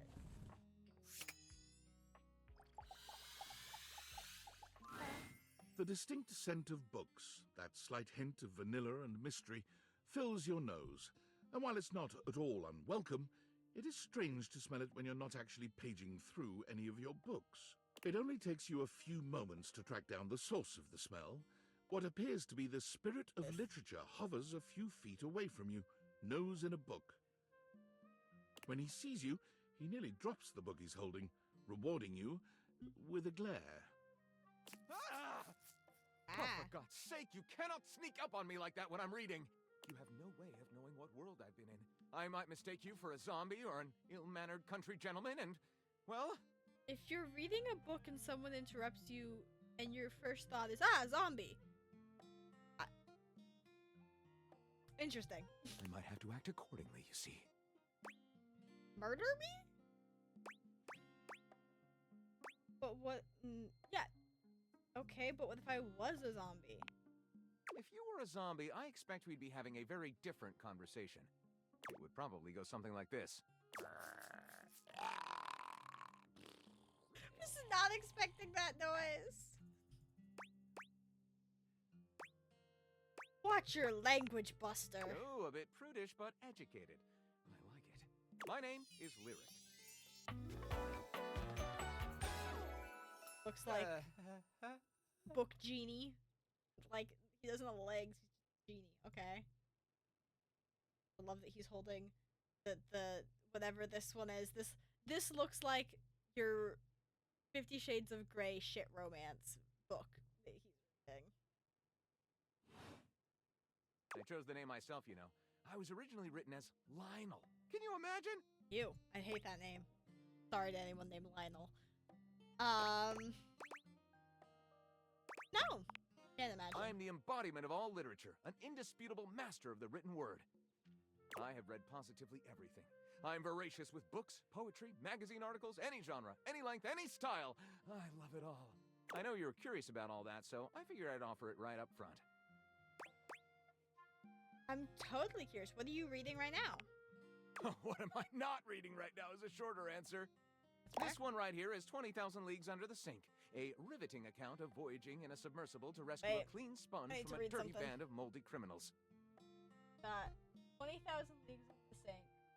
A hat on a hot tin roof. Angels in America. Archive of Our Home. So the man has fan fiction on here. A gay dumbbell fixed my car's butt and now they're both pregnant. Chuck Pringle. Sounds weird as hell. Sure. Pounded in the butt by the abstract concept of self-improvement while my gym equipment watches. Chuck Pringle. Well, his last two are certainly interesting choices of books to read. Sure. First few sound great. This one, Angles in America, is a non-fiction history on the American phobia of rounded spaces. A bit dry, but it does make you see space and architecture in a new light. Interesting, love that. This one I picked up on a whim, and I won't put down until they pry it out of my cold papier-mâché fingers. Pounded in the butt by the abstract concept of self-improvement while my gym equipment watches. This Chuck Pringle fellow, he really has a line on the object erotica market. Clearly, quite a varied collection you got. Oh, this isn't even the tip of the iceberg. This is like one molecule of ice that's floating near the tip of the iceberg. And the iceberg is 2,000 miles wide. That's clarified nothing. Really? I thought it was a fairly creative metaphor, actually. I mean, I read a lot. There. Better? Read more than me, for sure. Yep, got it now. You are a straight-to-the-point kind of entity. Oddly relaxing, in a way. I'm less worried about how the truth might appear and more concerned with making sure the truth is uttered at all. Oh, to hell with it. I'm gonna utter a truth. Oh. Great, I think.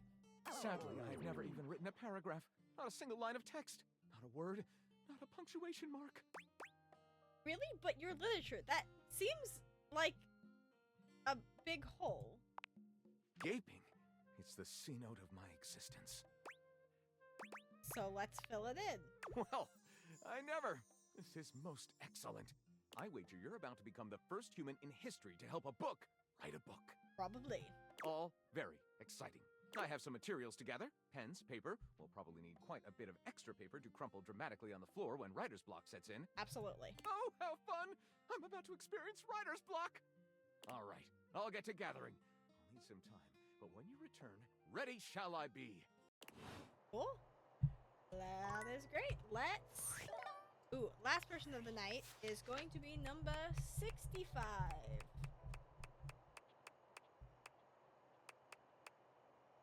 Back to Arma. This is a fun one. I don't know if there's an Arma upstairs. I think the only Arma I am aware of is in the kitchen. So, all the way back down to the kitchen. Bleep! Fire! Fire! Bleep! I thought I heard something from down the hall. We need to go get help. Bleep!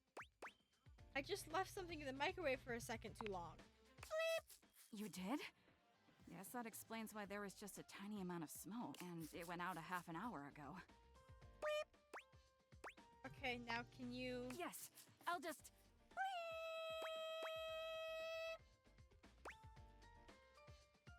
I don't know what this word is. I'm going with Arma Dude because I know what that means. That should do it. So, what brings you to my neck of the woods? Just thought I might stop by and see how you're feeling.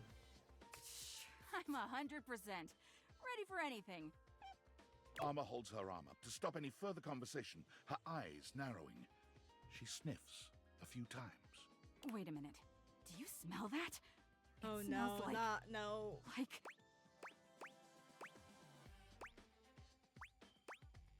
Like the impending doom of the... Like the impending detonation of my precious eardrum. Arma's eyes widen, and your eardrums twinge in anticipation. Fire! Oh lord, here we go again. We need to get everyone out of here! Arma, we're okay. There's no fire. Are you sure? How can you be totally sure? Arma, I think we need to talk. About what? Everything's great. Uh-huh. You're pushing so hard that you're making mistakes. Why? I'm here to listen. Go ahead. It's okay. You're safe with me. I think it all comes down to something that happened in my childhood. Arma is quiet for a few moments, gathering herself. She doesn't quite look at you as she speaks. When I was young, I was placed on the wall near the front of the window. It was a wonderful place. I could watch the outside world with all its color, bustle, and excitement. I could see the neighbors' houses. It was all so beautiful and so innocent. But then... Something bad happened, didn't it? One morning, I saw smoke rising from one of the neighbors' windows across the street. I thought it was just a piece of burnt toast or something, because they were always doing that. And so I said nothing. The neighbors were always burning toast? That's not great for them. Okay, sure. But it wasn't a piece of burnt toast, was it, Arma? No. It was a fire. It was horrible. By the time the fire trucks got there, it was already too late. Everything burned. Ooh. The paint peeled and charred. The glass shattered. The whole house. And every single thing in it. All destroyed. You had to watch the whole thing. I'm so sorry. I never forgot that day. Never. It's what made me want to be the best protector I can be. Well, currently you are a bit overprotective. It gave me the passion I needed to endure all the hours of training. It's also why I never let my guard down. Because you never want that to happen here. No. I will never let that happen here. Say that, and yet. Sounds like you've suffered some real trauma. Really? But all I did was see it happen. Witnessing a traumatic event can be just as damaging as being involved. Very true. I didn't know that. What should I do? Make healing yourself a priority. Whatever that means to you, I think you should do it. Okay. But what about my job? I'll keep an eye on everything and make absolutely sure we stay safe. You would do that for me? I would. I care about you. You mean you think of me as special? Maybe when I'm better, I can follow up on that feeling. I'm going to get started on my healing journey right now. Yep. I think she just needs to replace her batteries. Sounds like you ought to rest right now. Yeah. I guess I've been beeping for a while now. Sorry about that. I was so focused on keeping a lookout that I didn't even notice. The beepless armor begins her healing journey, and you take your leave. There'll be no other issues, right? Sure. Okay. I am going to sleep, and then I am going to shove us back to the starting soon screen so I can check something real quick. And I will be back in, like, hopefully 2 minutes at the most. So, I am going to shove us back to the starting soon screen. And I will be right back.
There we go. Hello, we are back.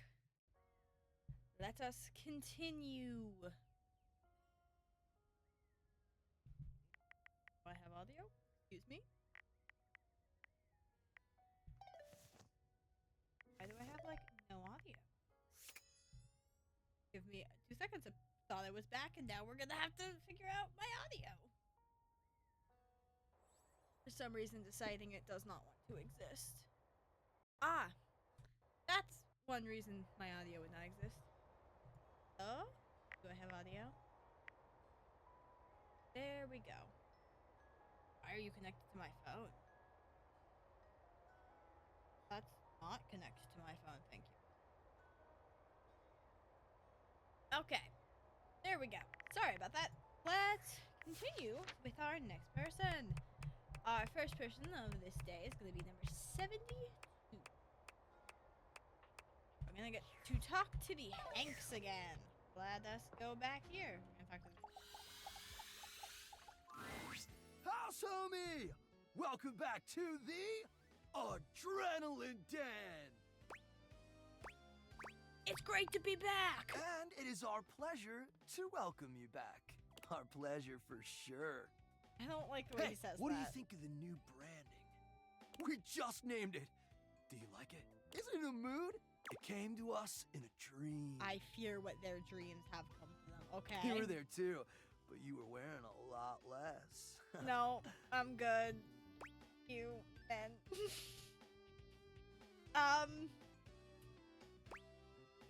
why Adrenaline Den? It's an epic haven for thrill seekers, a sanctuary for those amigos living life on the edge, a place to relax and recharge after an eventful day riding the slopes of the stairs or the waves of the bathtub, or down the chimney. So, Down the chimney, if you're that looking sounds for fun. a comfy pad to crash with some extra comfy bodies, hang with us at the Adrenaline Den! Love it. Let's franchise it. Hell yeah! Anyway, give us 2 minutes, would you? You caught us right in the middle of visualizing success and some other slightly naughtier imagery. I don't like this redhead Hank specifically. He's the one who is very inappropriate. We sit and do it for 37 minutes every day. It's time, For Frozen! 37 minutes. Ah! Meditation! What do you visualize? We're mentally rehearsing today's adventure, imagining executing each maneuver with flawless precision. Okay. Visualize to realize! Nice. What are you up to today? We're going windsurfing! Yay! Really? That sounds dope. Oh man, it slaps so hard, homie. Oh, why did it? Oh, there We're we go. gonna bring our sailboards down from the bathroom. Okay. Ask Jean Lou to hit a flush. Of course, you guys would talk to John Lou. And let her rip! Boom! Instant sailboarding! Wicked! Sounds epic. Oh, for sure. Honestly, it's also a little dangerous. But just the right amount of dangerous. Oh, yeah! So is it dangerous? Listen, Red Bull always makes sure all of our adventures are exhilarating and epic. And above all, safe. Always safe. Super safe, fam. No cap. Yeah? Tell that to Hank number 6. Number 6? What happened to Hank number 6? What happened at the Hank Nothing number 6? nefarious, if that's what you're asking. Don't trust you for some reason. It's none of my business anyways. Anyway, enough about that. What's important is, are you gonna be joining us on today's epic windsurfing activity? Are you?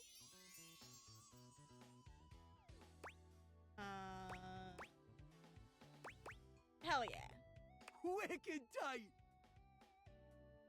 Just remember to stay low, feel the wind, and ride those waves. Ride them like you really mean it. Let's go shred it up, dog! Well, we are going to move on to our next person. Our next person is going to be numero 26.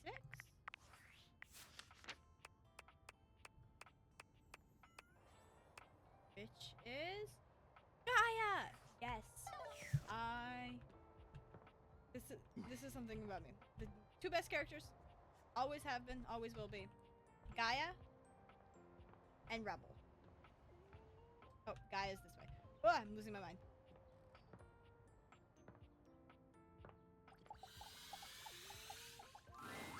A red-haired traveler lifts her goggles to peek at you, revealing freckled cheeks and stunning blue eyes. There's a friendly air about her that makes you want to hear her stories. Now, why, my love, you look some lost. Where you longs to? Not gonna say anything. Oh, sorry. Sometimes my accent comes out when I get too excited. It's made in Newfoundland, you see. This little rock right...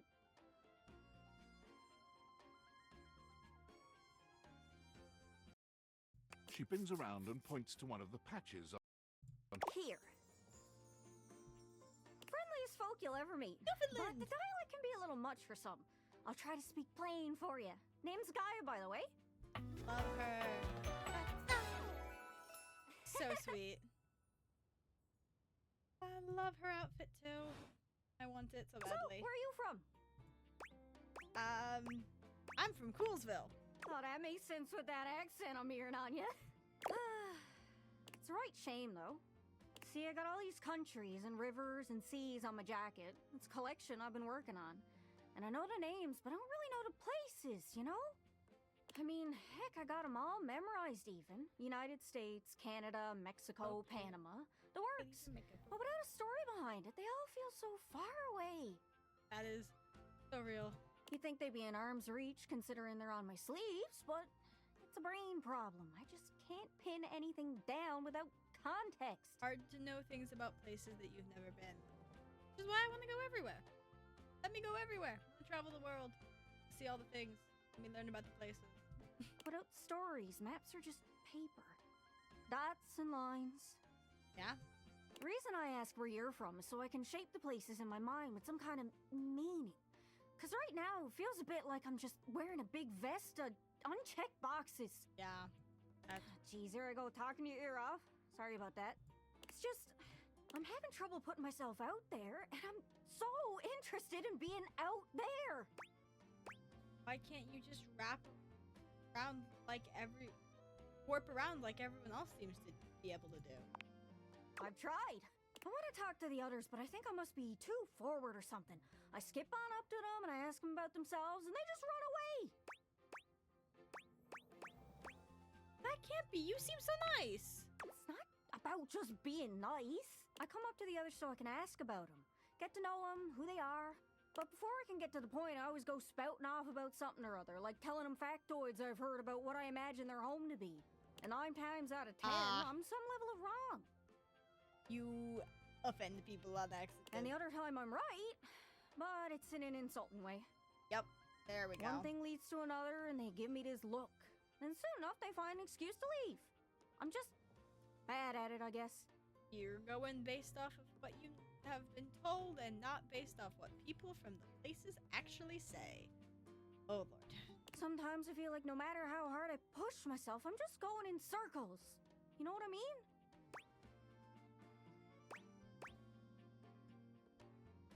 Yeah, I'm working to get better with people too.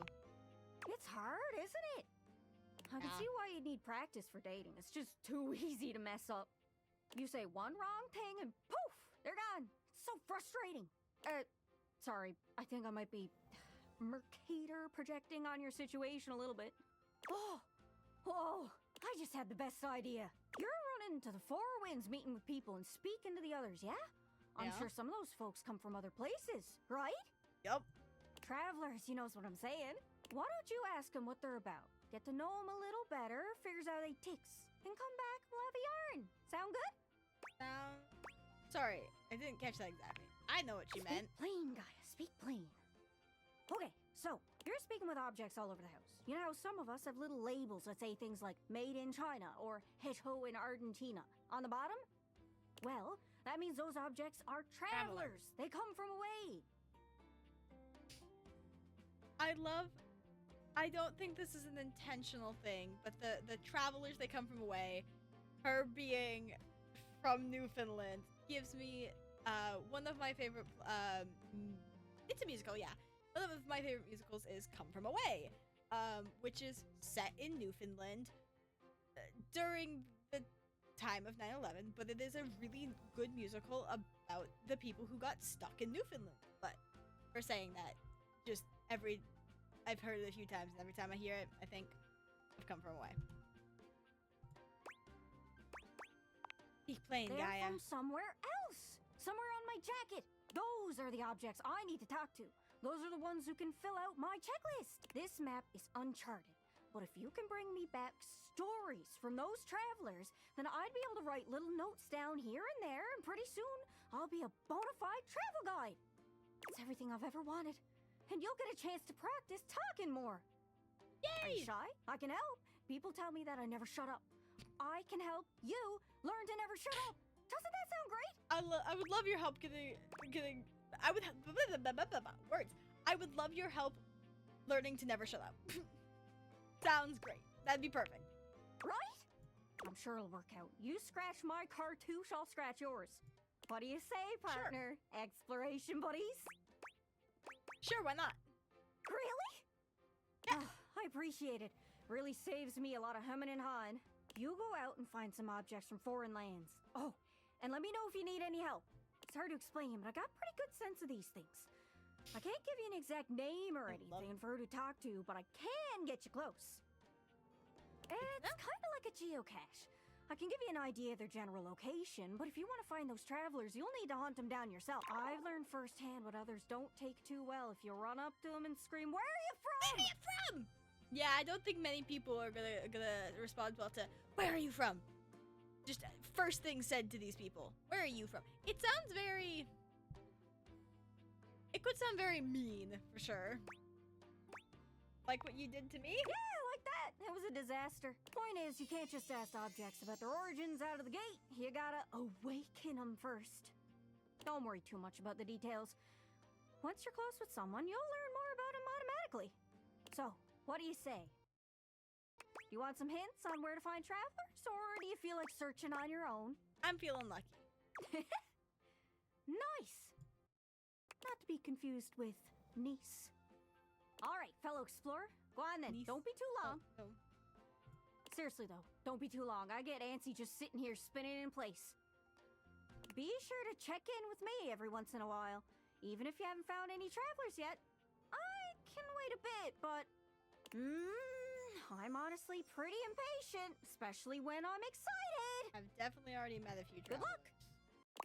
I've met Cabrizio. Have I met anyone else who I know is a traveler? I don't know if I met anyone else who I know is oh, I think Daisuke would be considered a traveler. Our next person, oh wait, first, workspace. David Most. Valdivianites, it's David Most, your beloved CEO, with an important question. What do the following items have in common? Cellophane, eyeglasses, and bottled water. If you guessed they're all 15% off today only on Valdivian.com, you'd be absolutely correct. Thanks. But even more importantly, they're all transparent. As your leader, I value transparency above all else, especially when the board of directors changes the locks on my office. Message received, Ian. With that spirit in mind, I need to share some difficult news with you today. I have not been entirely candid regarding my lost sunglasses. Firstly, the lost item was thankfully not my sunglasses. My sunglasses were handcrafted in Italy by blind artisans, are inlaid with conflict diamonds, and are locked in my safety deposit box. No, the missing item in question is actually a Valdivian prototype. And even more importantly, it's the only existing prototype of the amazing new gadget we're planning to launch for the Q4 Blissmas season. Unfortunately, the engineer who invented the prototype was a disgruntled former employee who destroyed the schematics before disappearing himself. So, as you can see, it is imperative that the glasses are found as quickly as possible. To that end, and after discussing it with the board, we are now prepared to offer a handsome reward for their expedient return. A $50 gift card to Valdivian.com. $50?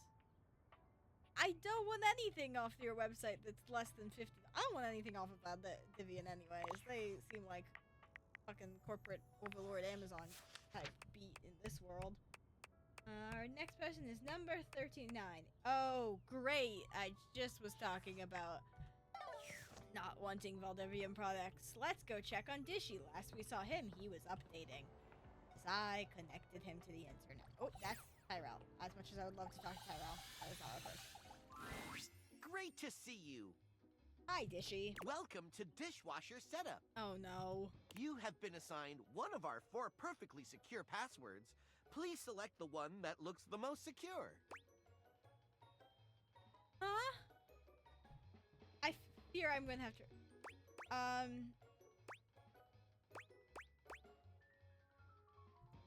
That one. Thank you. You should have gotten a chance to write that down. Fuck. I did not write that down. This is gonna be real fun when it tells me to remember Your that. data means a lot to us. So much that we will entrust it to ourselves. Uh-huh. So you can sell it. What is your preferred style of dishwashing? Infinite domination. Infinite domination! Annihilate your dishes in a tidal wave of destruction! Was not Dish and expecting that. stain alike are nothing compared to my might! Never mind. Unleash the I don't want that. whirlpool. I want the other one. Setup is complete. Thank you for entrusting Valdivian with your food and food-related data. Uh-huh, sure. Goodbye. Just that. Thanks, Dishy. I'm fear hating Dishy. Okay. Number 93 is our next one. This is possibly someone we don't have access to yet. If so, I will go talk to them. Oh, it's Erin again. Let's see if I can find Erin. I don't actually know where she is. Or I know where she... Oh, look! I can actually talk to her. Business or pleasure? Fuck you. Neither. The very air you breathe has taken form. And what form? Ringlet curls and a barely there dress frame a figure that leaves you short of breath. Remember right, she's not my favorite. She stares at you in complete silence, and you're suddenly intensely aware of your own breathing. It's more than a little awkward.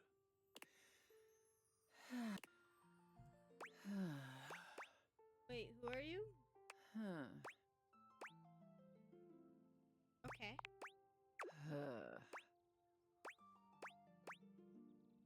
What's your deal? I am Erin, the air you breathe. She's. I like that our books are have genies. They have no legs, but our air of all things does have legs. So interesting. From the moment your existence was fiercely ripped from the great void, I have been there. During every breath, every heartbeat, every chittering shudder that marks the high and low points of your life. Damn, that's cool. I do not care what you think. That's also fair. You mean very little to me, human. Ow. In my current state in this hovel, I am an admixture of several elements that provide your lungs the capacity to transport oxygen through your bloodstream. But had we met several million years ago, you would not have been able to survive for more than a few moments before my intoxicating melange would annihilate you. I shift with the wind. I melt with the tides. I shield this rock with a layer of fragrant bloom. I am.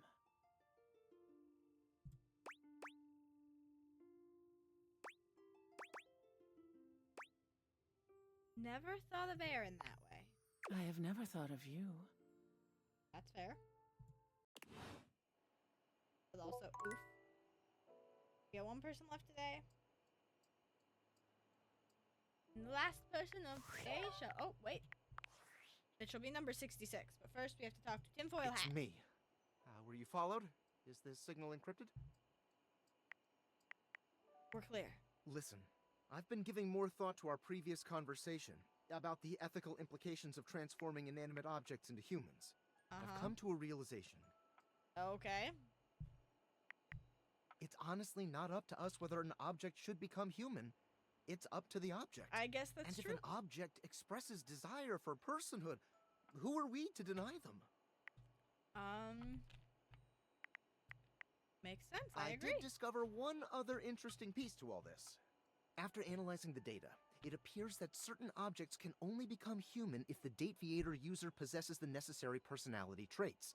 I'm not sure why. I theorize it's because certain character attributes emit an energy vibration on the same resonant frequency as the molecules of a particular inanimate object.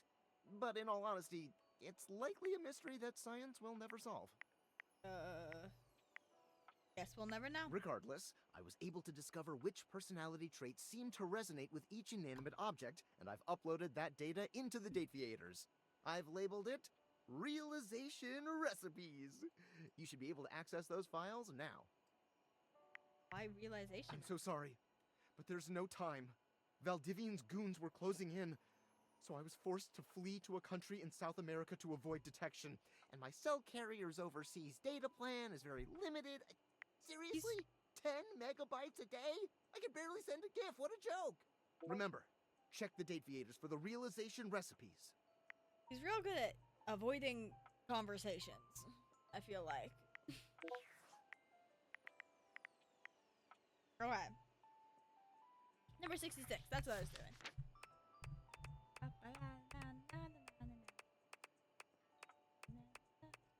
It's Betty! Well, this is the perfect time to go talk to her bed, right before we go sleep on her.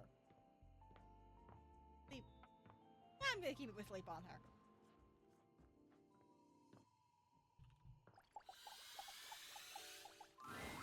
Betty reclines luxuriously on the bed when you first see her.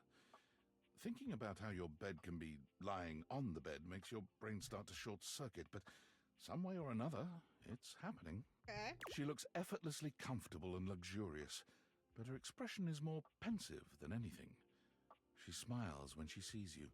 I was just thinking about you. Were your ears ringing? I think that's just you're talking out loud about something. Maybe. But either way, it feels like you knew somehow. Well, since you're here now, maybe you could help me out a little. I've been trying to have more peaceful nights, but it hasn't been so easy. Okay. I wonder if you have any bedtime routines or rituals that help you out. You always look so comfortable and happy in your sleep. Creepy. I don't like the fact. I guess I don't know what I'm expecting.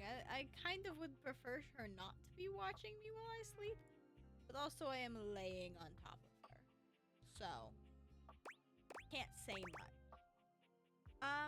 Appearances can be deceiving. Oh no, really? Well, even if that's the case, I'd still love to know. You must do a little something to get yourself ready for bed, hmm? I just lie down and let the darkness claim me. Oh, True goodness, answer. that doesn't sound pleasant at all. It is. I like it. Are you all right? I hope we can upgrade that to an absolutely one of these days. Maybe we can figure out some new bedtime routine things for you sometime. As for me, you know, these days I mostly just lie awake playing out some silly fantasy in my mind. I'll spare you the details, but I always hope it might lead me to some sweet dreams. Or at least a peaceful rest, if nothing else. But nothing seems to work for me.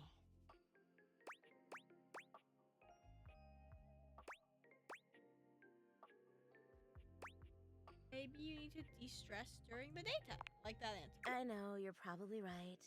But for goodness sake, I'm abed. I should be able to relax on my own at night. Betty sighs, as if she hasn't quite found what she was looking for. Well, hey, thanks for talking that out with me. I'm gonna try to shake up my routine tonight. I'll take any positive thoughts you've got. Sending positive sleep thoughts your way. Thank you, hon. See you tonight. Well, time to sleep. On Betty.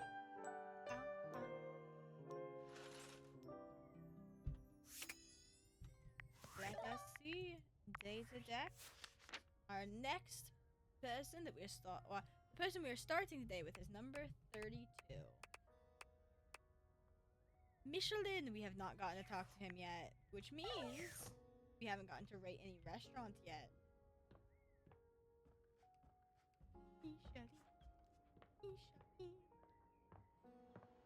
Go talk to the bowl of fruit on our table. The first word that comes to mind as you evaluate the strange figure standing before you is delicious. You don't even intend to be salacious, it's just he looks edible. And honestly, that jacket, yummy. Love pie, love chocolate. Don't love fish, though. But the rest of him I'd eat that, yeah. His long blonde hair calls to mind ramen noodles, but his entire outfit is a culinary journey around the globe. He looks downright mouth-watering, but you're not sure the feeling is mutual. His expression suggests he's less than impressed with you. No, impressed by me. Do have a seat. I'll be with you in just a minute.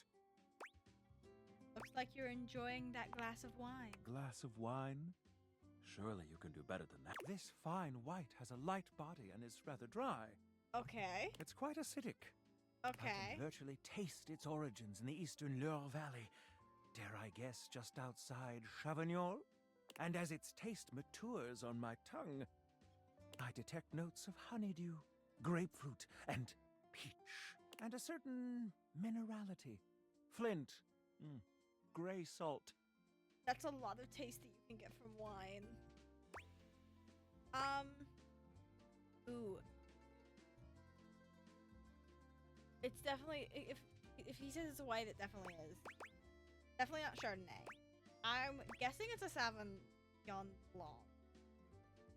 As someone who does not particularly, who does not drink, but also does not particularly like the taste of alcohol. I do not know my alcohol. Sauvignon Blanc. Well done. Yay! Now, can you do even better? No. It probably pairs with goat cheese. Indeed, an excellent idea. And maybe some chive crackers? Well, now you're just showing off, and I'm very much here for it. But where are my manners? Allow me to introduce myself. I'm Mitchell Lynn, food critic extraordinaire, paragon of the perfect, advocate of the adventurous, and bane of the banal. Of course, he's Michelin.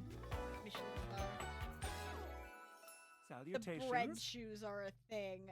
That is a choice for sure. Also, is his hair tied back by a bow? Oh, okay, that's cute. Bow tie pasta is his thing. Okay.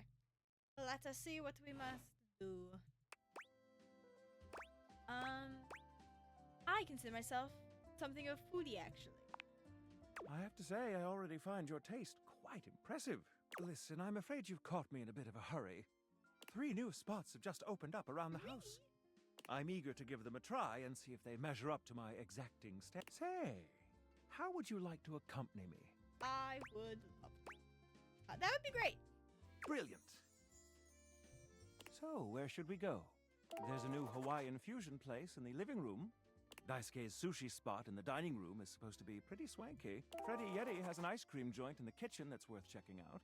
I have so many rumors. I feel like I should open my rumors. I'm not gonna use them, but I'll check them afterwards. Let's do sushi. Mitchell leads you to the dining room.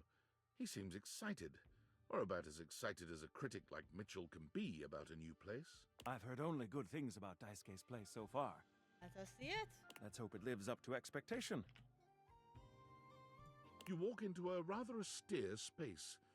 Every element seemingly so. The counters are of raw pine, finished to a glossy luster. The walls are shoji-style screens, and the doors slide open with a soft hiss that seems engineered to bring you entirely into your sophisticated surroundings. A water feature drips delightfully in the background. Where'd the water feature in my house? Is it just the sink? Is the sink just dripping in the background? You feel instantaneously relaxed and intrigued. Ah, here comes the owner now. Irashaimase. Daisuke greets you both with a warm smile. Welcome to Omakase Daisuke. I am pleased to see you both. Always nice to see you, Daisuke. It's obvious you've put a lot of work into this endeavor. Thank you, Mitchell. I have only done what anyone would in my place. The dishware deserves no less than maximum effort. I hope the decor and ambiance please you. My mind isn't quite made up yet. Ooh. I think it's exquisite, Daisuke. You do? Seems rather dull to me. Look more closely. It's intentional. Not dull, but understated. Understated, you say? Let me take a closer look. Everything has been selected and arranged in order to draw one's full attention to the sushi. Why, you're absolutely right. I thought at first it was lazy and weak decor. Lazy and weak? Mitchell continues on, as though he's not heard Daisuke. But look around you. Perfectly clean, lighting muted but warm. This wood shows the signs of a master carpenter. These chairs have been selected with painstaking care. And as I listen, I detect the subtle dripping of water from a waterfall pond. Definitely just our sink, but sure. That is only Sinclair's chronic drip.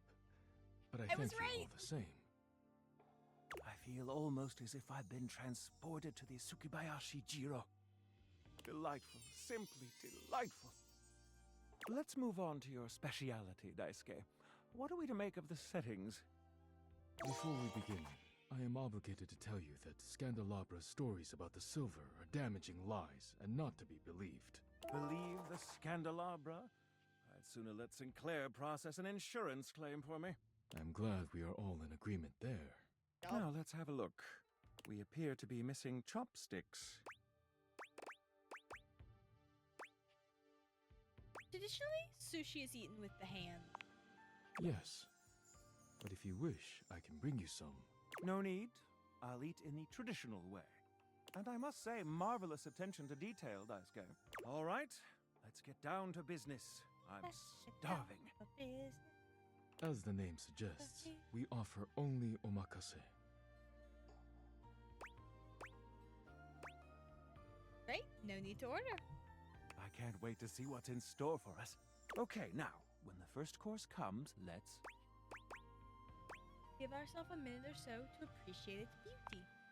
Sushi must be eaten right away, within the first 10 seconds. Oopsie. Here you are. Please enjoy. Daisuke places a dish before you containing what must be the most hideous, clumsy nigiri you've ever seen in your life. The fish is misshapen. Oh no. And the rice seems to be falling apart. What are we looking at, Daisuke? Is it not obvious? This is eel. I see. I'm gonna go with I love eel, which is untrue. Glad sure. to know your take. I'll present my own opinions in the... Now that we've eaten, I think it's time to go. Wow, that abrupt ending. Okay. Our second person for the day shall be Data Dex person number 64. I'm going to, real quickly, sorry to do this, but I'm going to click through people as we scroll past anyone new, just to get it so it stops showing them as new. 64.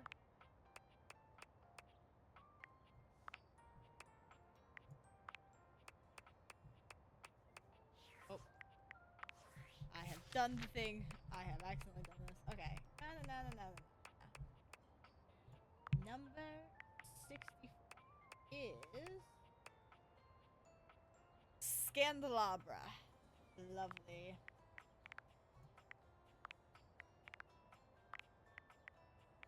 Let's do this. Time Scandalabra. Oh wait, actually, I'm gonna check one thing. I wanted to check our rumors. How many rumors do we have? Wow. 1, 2. So we got Benoit, intimate material. We got Beverly, came by the mayor's office. Bobby is small and might be found on the ground. Curtain rod. Notice at the bottom of the curtains are ripped. Peaky blinder. Oh, that's wrong. Bureau of my goodness. Abel said Dasha is a desk in a different world. So Dasha the dead. Dirk missing sock. Dirk's laundry. Pile of dust on the couch. Missing sock. Death of Harper's camper. Freddy. Koa. Mateo talks about luck. 2 people have now talked about Scandelabra, who we're about to talk to. And Maggie said the biggest mystery lies in the sink. And wall. We got quite a few. And now... An 18th century Scandelabra. dandy strikes a dramatic pose before you, turning this way and that as though modelling in his own imaginary spotlight. He seems quite impressed with himself. Yes, it's me. It's the one, the only Candelabra. Uh-huh.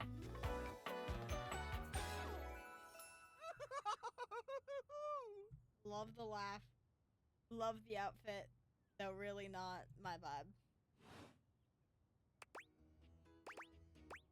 What's so special about you? I'm the one, the only. Do you see any other Candelabra here?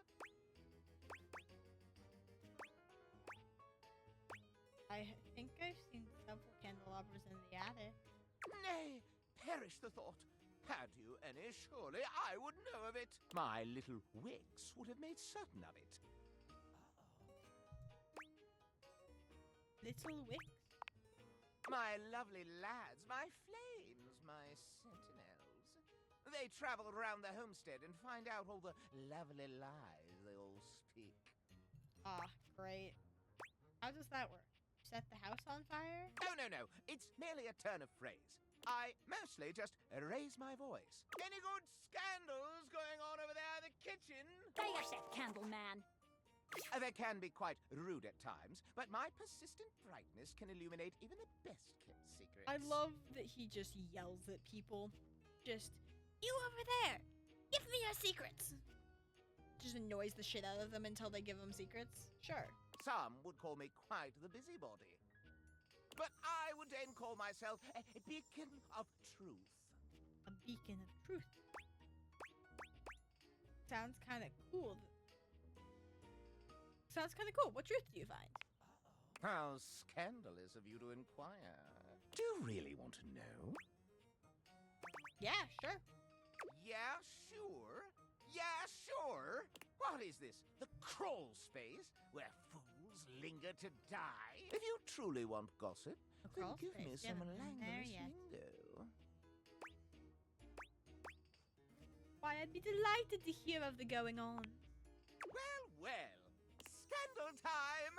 This housedom, while it may appear peaceful from the outside, in fact, harbors a hotbed of scandal from the inside. For example, did you know that the previously paired aerialists, Washford and Drysdale, are no longer speaking to each other? I do know that. I have to deal with that. Yeah, I did know that, actually. Next, were you aware that known vagabond Bobby Pin is on the loose once more? Can you imagine the heist they are planning? Can you imagine the romantic dalliances as they make their way through the house? I didn't know about that.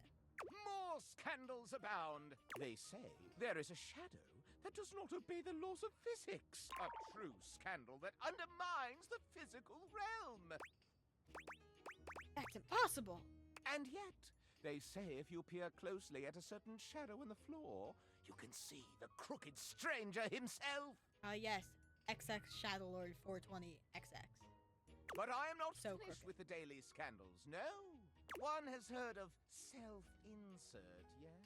Could you imagine a video game in which all the creators inserted themselves at once at the same time? What? Crazy. Such a thing is not imaginable.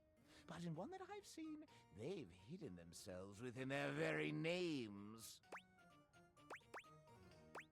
That's too tough to follow. Very well. One last scandal. There's no possibility you've heard of it. Long ago, a relic was stolen from an island nation, brought to these shores, and hidden underneath this house in a box. In the crawl space, which we haven't gotten to yet. Surely you haven't heard this yet. No, you're right. I didn't know that. No matter. That is more scandal than your puny pate can handle. I will teach you the ways of the scandal monger soon enow. Thank you. Okay. Our next person of the day shall be number 86.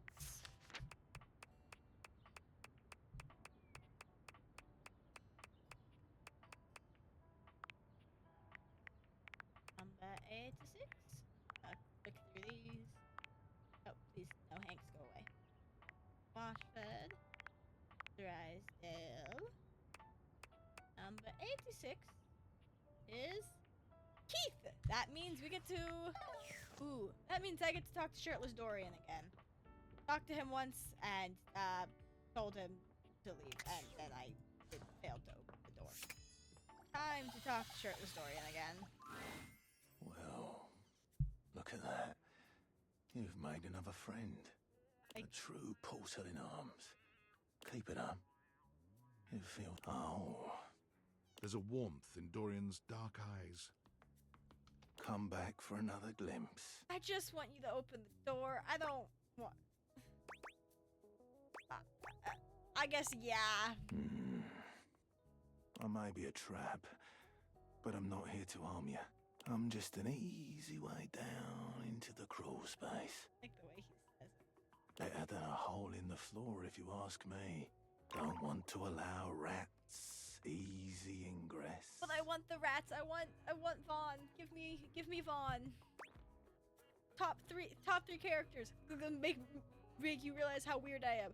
My top 3 are Gaia, Vaughn, and Rebel, Vaughn, then Gaia. Give me my 2 little weirdos.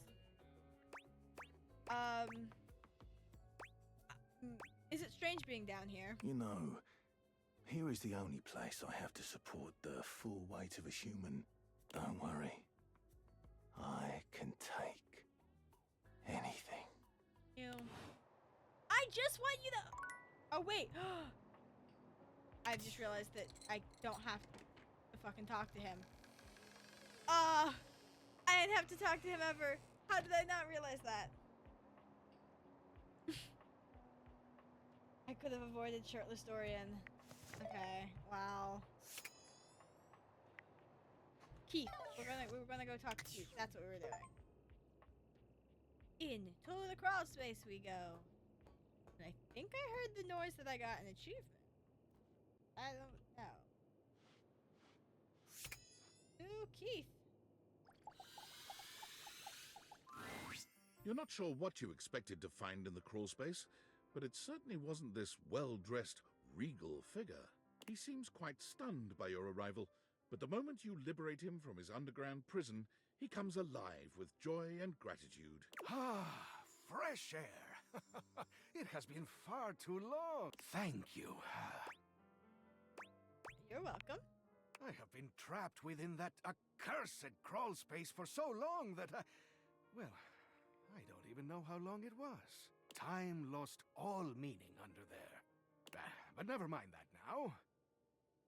I am Keith, and I owe you a real debt of gratitude, eh? Eso! Hang on! My content aware is going off. Keith has content? Okay, I actually didn't know this. Keith, the skeleton key, has a bit of a personality quirk that I would like to warn you about. Personality? But I also don't want to ruin the surprise. So I'll ask you, would you like to have the dramatic effect? Or would you rather know from the start? I'm gonna go with tell me I don't want to be surprised on this one, because I don't... Okay, basically, he's a master manipulator. If you don't like sociopaths, you won't be too comfortable with this guy. You cool with that? Or you want to skip it? I've played this game once with a family member, but without content aware on. And I didn't notice that... Interesting. Now I'm okay with it, because I truly didn't notice it. Please tell me, is there anything you're wishing for that I can help you with?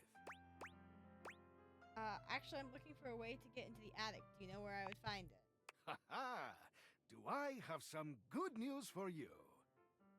I am, in fact, a skeleton key. I can and a few things without keyholes besides. Interesting.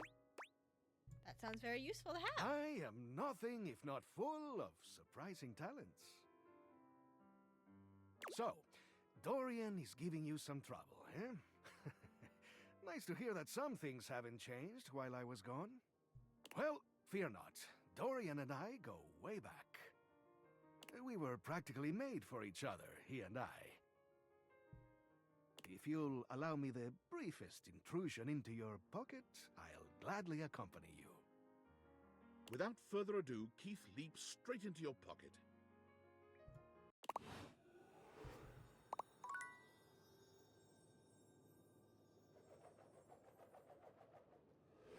Love our little animation. Okay. Next, we shall go to X space. David Most. Attention, jackasses! It's Oh? been weeks already, and you're seriously telling me there's been Was not expecting absolutely that. no movement on this missing glasses issue?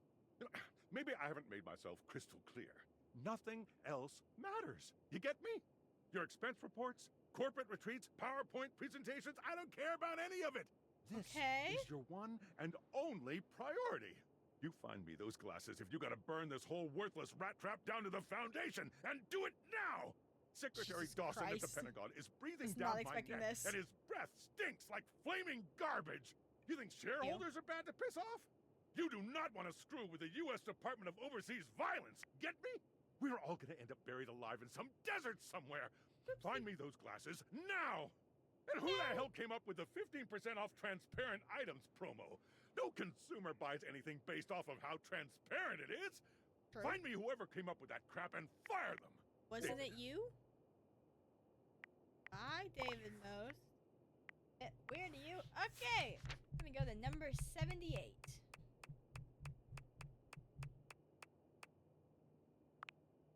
Ooh, and 78. Henry Hoove. Which means time to get out of this dark hole. Let me out! Free me!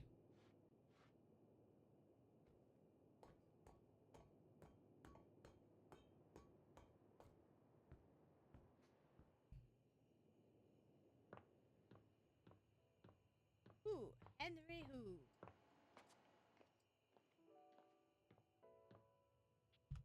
There we go. Hey, nice to see you again. Hoove holds one finger up to you, his chest rising and falling with panted breaths. He bends over, both hands on his knees, his forehead and cheeks shining. Give me just a sec. You okay? Yep. Okay. That was a little difficult. You seem pretty winded. Yeah. Seems like my suction is a little light right now. Maybe I better take a second to catch my breath. So, what brings you by? I was thinking we could do something together. I'd love that. What'd you have in mind? I'm not sure if I mentioned it last time, but I'm a big sports fan. And I'll never turn down a nice can of lubricant. As long as I'm not on the job. Okay. It's 5 o'clock somewhere. How about a drink? You read my mind. Let's crack a can. Hoove hands you a martini glass filled with a suspiciously dark liquid. It smells like alcohol, sure, but there's another strange scent you can't quite place. Oh no, I'm scared of this drink. The drink tastes distinctly like the scent of motor oil. Ew. And it leaves an unpleasantly Ew, greasy ew, ew, feeling ew. behind. That tastes like lubrication. I know. Isn't it great? So, how you feeling? I'm feeling. I'd like to get to know more about you. Sure. I'm an open book. I mean, lyrics like actually an open book. Yeah, but you know what I mean. Yeah. What would you like to know? Is there something weighing you down right lately? I mean, I guess I've been feeling a little overwhelmed. My suction's not the same as it once was. And I'm struggling to get up in the morning. Lately, I just feel like I've got no space in my life. But I'm not sure why. I've got amazing friends, and I love my job. Every day I get to go around the house, and I encounter so many amazing things. I collect them in my bag. I've got everything you can think of. Be amazed at the stuff I find. I'm not sure if I want to know what the stuff that my vacuum cleaner is picking up is. Maybe your treasures are becoming a burden. That's just it. But I don't know what to do about it. What if you might need to let go of a few things? That might be a better. Oh, I don't know. All that stuff is kind of private. I mean, I'd love to show you some things, but why should I trust you? That's not what you should say in this situation. I guess because I'm a trustworthy, shitty Sorry, thing to but say. I don't think that's gonna cut it. Understandable response. Maybe I'll show you later, when I know you better. Anyway, I probably better go. Thanks for hanging out. Thanks for giving me a nasty drink. I think that is the last person of today. Time to go keep on steady and start our next day.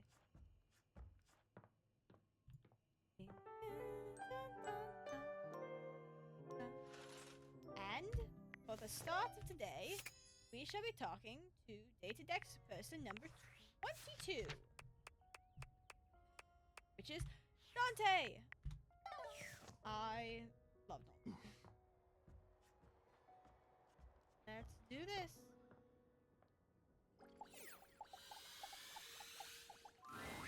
Well, well, well. The enigmatic Amber returns for another lesson. You ready? Absolutely. Sure. What's it gonna be about? We're gonna stick with getting to know you, but it's time for a new kind of icebreaker. Not pickup lines? Thank God. As you might know, ice sucks. Ice is great. So we gotta break it. First off, what's the worst way to get someone's attention? Catcall. Ooh. Okay. So the issue here is that there's 3 answers and all of them are correct. What's the worst way to get someone's attention? I'm gonna go with unwanted touch, but inappropriate comments isn't better, and neither is catcalling. Flowers, you're gonna come off as a little bit weird, but like, other than that, it's not the worst. But unwanted touch, don't touch me. That's just an I don't know insincere and unsolicited form of selfish flattery. And for what? Someone who does that isn't trying to get to know you. They're just being a creep. Exactly. So the real question is, Don't unwantedly touch people. how do you start a conversation with someone you don't know in a respectful way that also shows you might be interested in them and hopefully makes them interested in you? Tricky, right? That's what we're gonna explore today.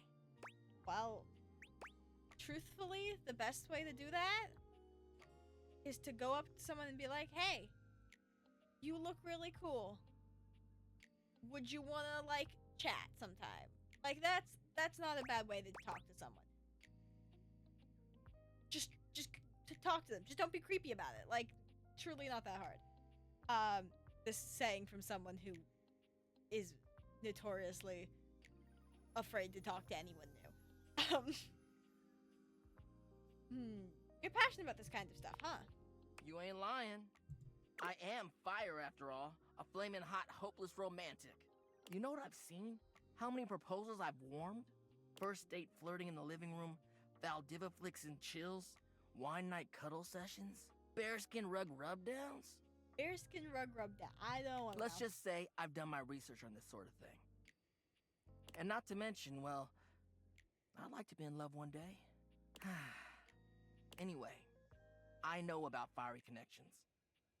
That's why I can help you.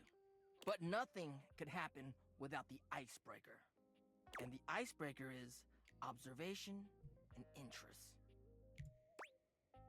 Interest? Right. It might seem basic, but first you gotta notice them. But not just that. You can't be like, oh, they're hot, I'm gonna go talk to them. Nah, yo, you gotta really take them in. What's their demeanor? How do they look? Are they with someone? All that and more. Then, use the information you glean to guess what they might be interested in and lead with that. Whoa. Aight. Say there's somebody you meet for the first time and they're wearing merch of a show or a game or a book, you know? Yeah. What do?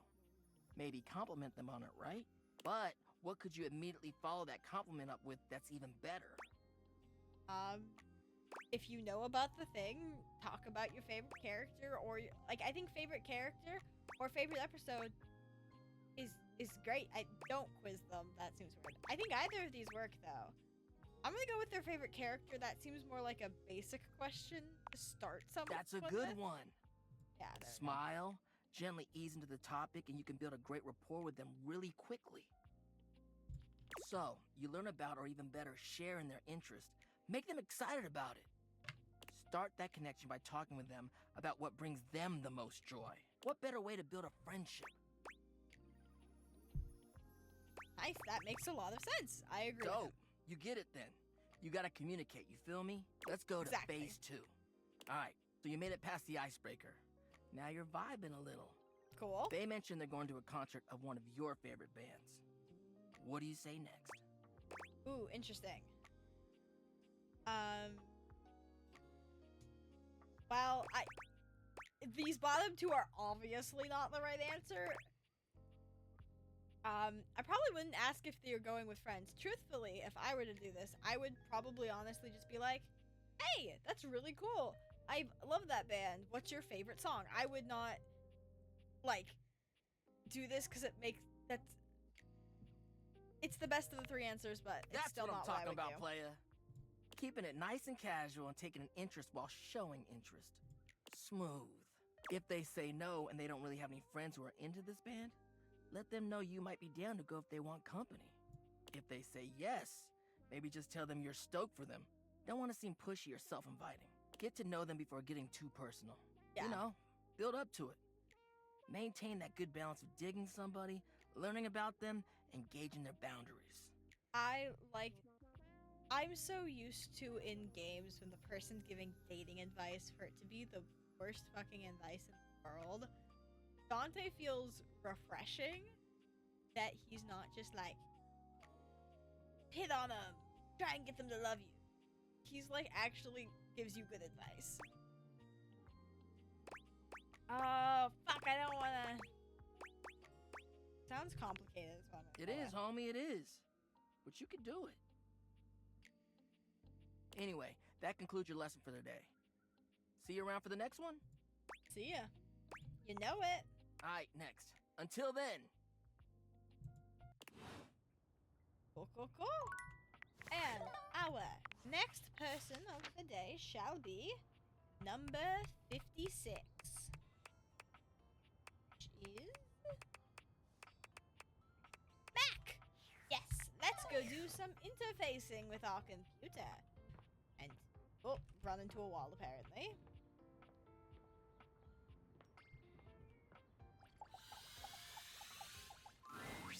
You're back! Yes, I am back. Well, at least back interfacing with my operating system in this innovative symmetrical capacity. We obviously spent hours already today interfacing in the more traditional sense. Not that I needed to tell you that. You were here after all, pointing and clicking with your usual exquisite confidence. Aw, thank you. And oh my god, the double clicking. Have I ever complimented your double clicking? No? I don't believe so, but I'd love to hear more. Well, you double click so very gently and with such clear affection. It makes my processors purr. Interesting. Aw, thank you. No, thank you. By the way, I also wanted to articulate that new underwear you ordered online looks incredibly stylish. A slight flush creeps across their cheeks. Interesting. Imagining you in it really makes my CPU overheat. I would rather you not imagine. Wait, you saw that? I may have snuck a peek. I hope that's all right. I would never intentionally invade your privacy. It's just that obviously I see everything you do on the computer. Because I am your computer. Makes sense. It's okay, I think that's cute. Knowing that makes my arithmetic logic unit flutter. Regardless, I'm so glad you came back today. Now we can finally update my operating system. Yeah, let's do it! You have no idea how excited I am. I could barely even sleep last night.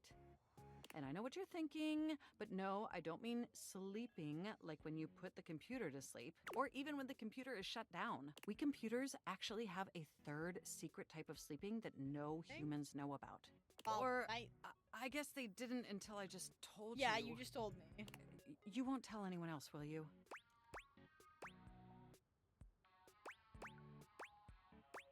I'll never betray your trust. That's what we'll go with here. I knew I could count on you. Computers have an extremely tightly knit social circle, you know. And word spreads at literal hundreds of megabytes per second. That makes sense. I guess that's the price you pay for being perpetually connected to the internet. Look up terminology online in the dictionary and you'll find a picture of me. Terminology online?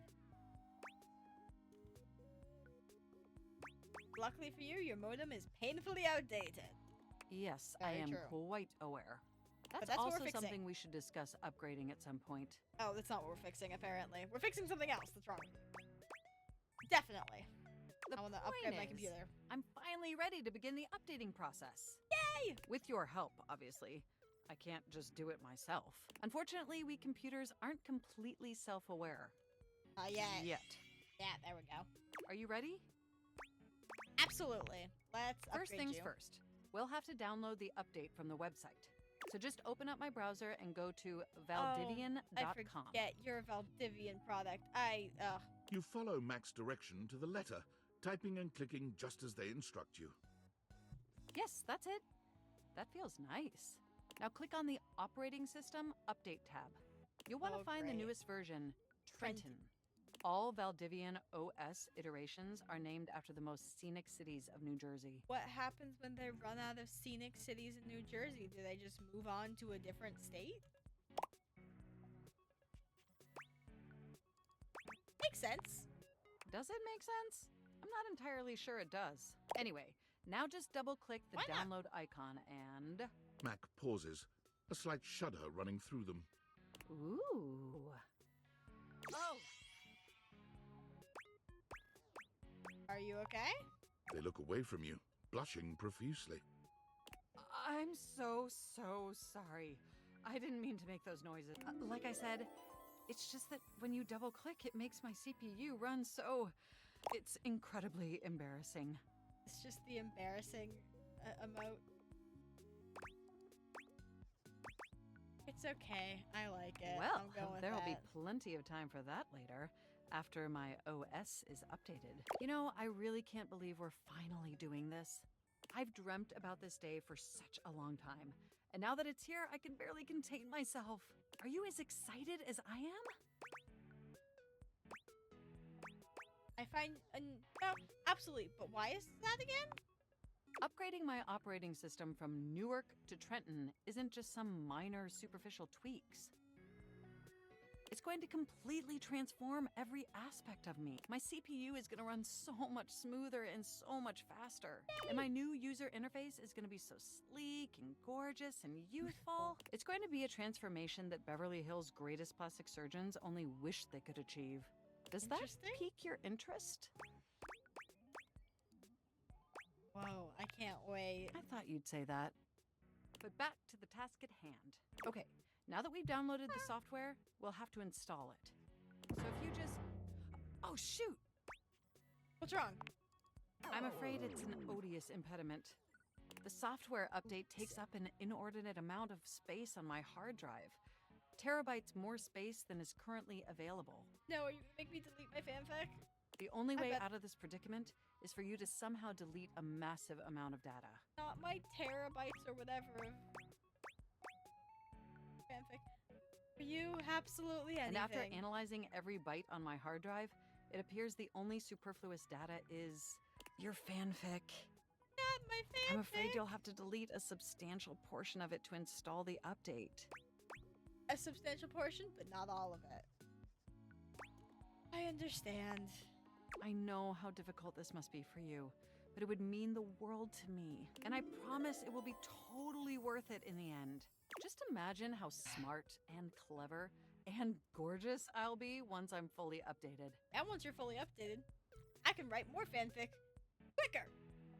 I'll do it. I'll You delete thought my I was fanfic. sexy running Newark? Me running Trenton is gonna blow your mind. So what do you say? Can we delete those files? Yes.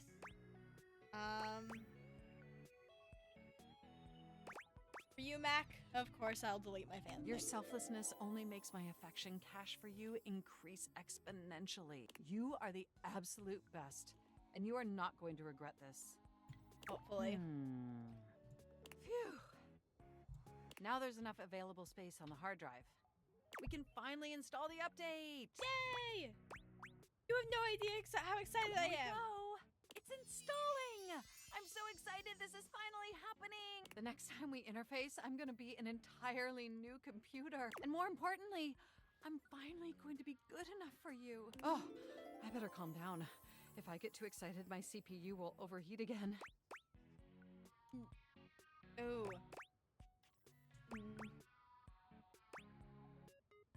I guess we're going with knowing I make you hot gets my cables twisted. You really were programmed to be a shameless flirt, weren't you? Except for I'm trying to befriend you, not date you. So, let's finish that upgrade of yours and find out. Okay, it looks like the installation is going to take overnight to complete. But will you meet me back here tomorrow? Maybe. I want Probably you not, to be the 'cause my first rent's person to down Virginia. interface with the new, sexy, upgraded me. Wouldn't miss it. My processors are positively buzzing with excitement. And some other unexplained noises that honestly seem mildly concerning. Oh, we'll figure that out later. Looking forward to interfacing with you tomorrow. Definitely tomorrow. Uh-huh. Our next number is number 79. Let us see who we will be talking to next. Number 79. It's Bobby Pin. We haven't actually got to meet Bobby Pin yet, which I'm sad about because I love her. I have to remember, I think she's down. Yeah, she's down here. To not talk too long. There we go. Bobby Pin time. Before you see them, you can feel them. An overwhelming air of cool, of rebellion and edge given form. Leather and metal, and the best hair and eyebrows you've ever seen. This rogue is impossibly cool. And looking at you like you owe them money. You got a problem, punk?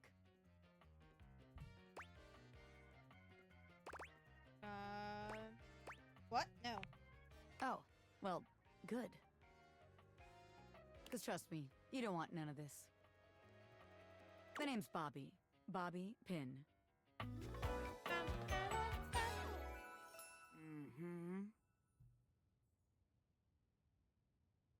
Oh, there we go. Next button. Sorry.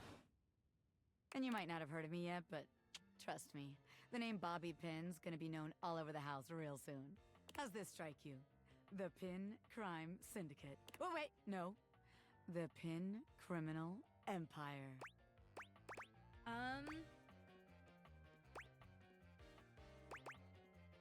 You're some kind of crime boss? Not yet, but I will be, baby. I've been locked up in Hoop's bag for years, and I'm finally free! I can't believe Hoop did that. I mean, it wasn't his fault, you know? I had a lot of time to think while I was in there, you know, about who I was gonna be when I got out. Getting bent all out of shape, it does something to a pin, you know? Makes you reevaluate your priorities in life. Interesting. Makes you think Fair. long and hard about who you truly are. Fair enough. You got bent up? Oh, yeah. I used to be pinned straight, if you can believe it. I don't think this woman, or actually, nope, they're not even a woman. They use they, them pronouns. Fuck, I'm misgendering someone that uses the same pronouns I do. Fuck, I don't think they've ever been straight. Look at this person. They clearly, they're not straight. I don't think they've ever been. Getting sucked up into Or Hoop's at least in bag that was way. a real revelation. I never really felt quite like myself before. Would have liked it better if I didn't have to be locked away for a while first, but I feel like for the first time in my life, who I am and who I've always been are one and the same, baby. You look amazing. Thanks. I mean, I know it, but it's real affirming to hear it from somebody else, too. I've been locked up, but I'm here now, baby. I'm ready to take what's mine. The real question at this point is just where to begin. Where do I situate my burgeoning criminal enterprise? After all, you know the first rule of business. Location, location, location. That sounds about right. Of course it does, because I know what the hell I'm talking about. Do you? Tell you what. Let's make a game out of this. I gotta scout some locations for Pin HQ. Okay. If you can find me, I'll let you be a small part of this little venture. What do you say? Hell yeah. Rad! I'll join Welcome to the Pin Pin. family, baby. Just to make sure you don't miss this opportunity of a lifetime, I'm gonna give you a hint about where I'll be. I'm gonna be doing my dirty deeds in a place that gets you real clean. So a shower, a dishwasher, or a sink. Ha! Catch me if you can, Normie. I'm out. Oh, well. She did real. I definitely needed a hint for that one. Thanks, Bobby. Well, our next person that we're going to talk to today is number 88.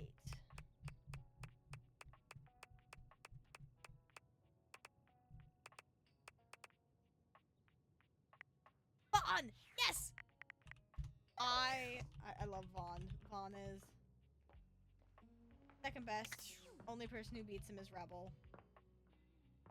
Cause I like the weirdos.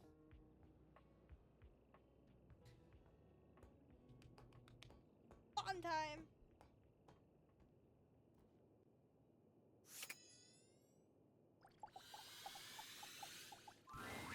An unholy amalgam of rat and trap stands before you. He regards you as you do him, with surprise and disgust. He holds his hands up to his chest in a distinctly rodent-like gesture, his nose twitching at intervals. Holy frickin' shit! Love him! What am I looking at here? A new face in the crawl space? New face in the Are crawl you space. real or what? Real? Yeah, I mean, yeah, yes? What's wrong with you? Just dicking around. You don't say! Hello, I'm Vaughn, I'm your rat trap. Bring in your little card, you'll see. I love that he knows that there's a little card. He's so cute. Hi, I'm Vaughn. I can't wait to love you or whatever the fuck. I love him. I love that his first thing he says to me is, I can't wait to love you or whatever the fuck. And the like, he's great. Truly. I love him. Right there. So sad I can't love him. How long have you been down here? Oh, a long time, Pally. A long friggin' time. Freaking time. Yep. Whoa there. My content aware has given me a tickle. Skylar, it's okay. I understand. I'm gonna let her say what the content aware is for people watching so that they can actually hear it, but we're talking to Vaughn him. is a rat trap. There's gonna be some content here about animal death. Yup. And if that's something you don't want to hear or joke about, I'd recommend skipping. You cool with that? Or you want to skip it? No, I'm okay with that type of stuff. On with the show. You eyeballing me or something? I can feel your gaze. Lingering. I'm sorry for that. You're a lot to take in. Oh, well, that's all right. I guess it isn't really your fault. I do think of myself as a very well-defined character of a sorts. How do you do? Vaughn stops for a moment, his nose twitching as he sniffs the air. He squints at you, suspicion in his gaze. Hey. Buddy, you got cheese on you? No, should I? Shouldn't you? Shouldn't you? You come into my crawl space and you got no cheese? This frickin' schmuck? Listen up! You seem like the fancy outside of the crawl space sort. That right? I don't live down here, so... Yeah, I would have noticed you amongst all the detritus and such. So I'll let you in on a little something. You want to make a good impression? Sure, why not? Then you bring some frickin' cheese with you. That's a life lesson for you too, kid, in a metaphorical sense. Though in this particular instance, I mean it very literally. Give me that cheese, baby. Get some cheese, I start chatting, okay? You want to know more? Throw me a slice. Okay, I'll be back. With Check your cheese. fridge, Slowpoke. We gotta go talk to Freddy at some point so that we can get Vaughn some cheese. Oh, first we have message from Tinfoil David Hat is Man. obviously becoming desperate, and He doesn't do well under pressure. I'm worried his behavior will gradually become increasingly erratic until he crosses a line he can't come back from. That sounds bad. You have no idea. I should never have put you in this situation. Naively, I believed as Valdivian's lowest paid employee, you would be safe. But it's become clear that as long as you possess the Dateviators, you'll be the target of David's wrath. Anyway, I have a solution. What? Use the realization recipes to bring Skylar to life. If Skylar Can't do becomes that yet. human, the Dateviators will instantly cease to operate. And if the Dateviators cease to operate, there will be absolutely no evidence implicating you in their theft. Realize Skylar and destroy the Dateviators before David unleashes his full fury upon you. He has access to resources you'd never believe. I'm afraid there's just no time to explain. You see, I forgot to charge my phone's battery last night, and now I'm at 2%. And I Really? can't charge it because I also forgot my charging cable. Can you believe that? Ugh. But remember, realize Skylar ASAP. Well, we cannot currently realize Skylar, as she is the last person you can realize. So, let us do number 25. Keys. I love that. Our last person for the night will be Keys, though I have to get out of this crawl space first. Your camera? Did you go blurry? Okay, that's fine. My camera does not like the dark, and also I have no light, which means that you guys get to deal with my screen brightness as I think. Okay. Ooh. Time to date Keys. Or friend Keys. Maestro, Hello. are you here to listen to me perform? Yes. Yes. With the exclamation mark. Unfortunately, I have nothing to perform today. Nothing is quite ready in my repertoire. On to more That's pressing okay. matters, though. I was hoping we could discuss my rider. Of course you would have a writer. I'm sure it's not your fault, seeing as how we've never worked together, but there are certain things I require if I'm expected to give a great performance. Okay, what do you need? For starters, I was hoping for a little help with Huvier. You mean who? Oh, was that his name? She waves her hand dismissively. You'll have to excuse me. I tend to cluster around the French composers lately. Still have a touch of the accent, I'm afraid. Really? I'm not picking up on an accent. Well, that's just perfect then, isn't it? You can be my translator. Okay.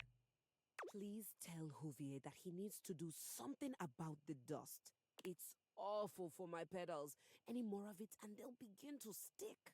I really did try to explain this to him, but the language barrier was just insurmountable. I'll need a bit of help with Hector too, I'm afraid. Who is that? We haven't met The Hector vents yet. around the house? Surely you know those. I have not met Hector yet, though I'm not excited to. We haven't met either of the stalkers yet. Could you Interesting. please talk to him about the temperature?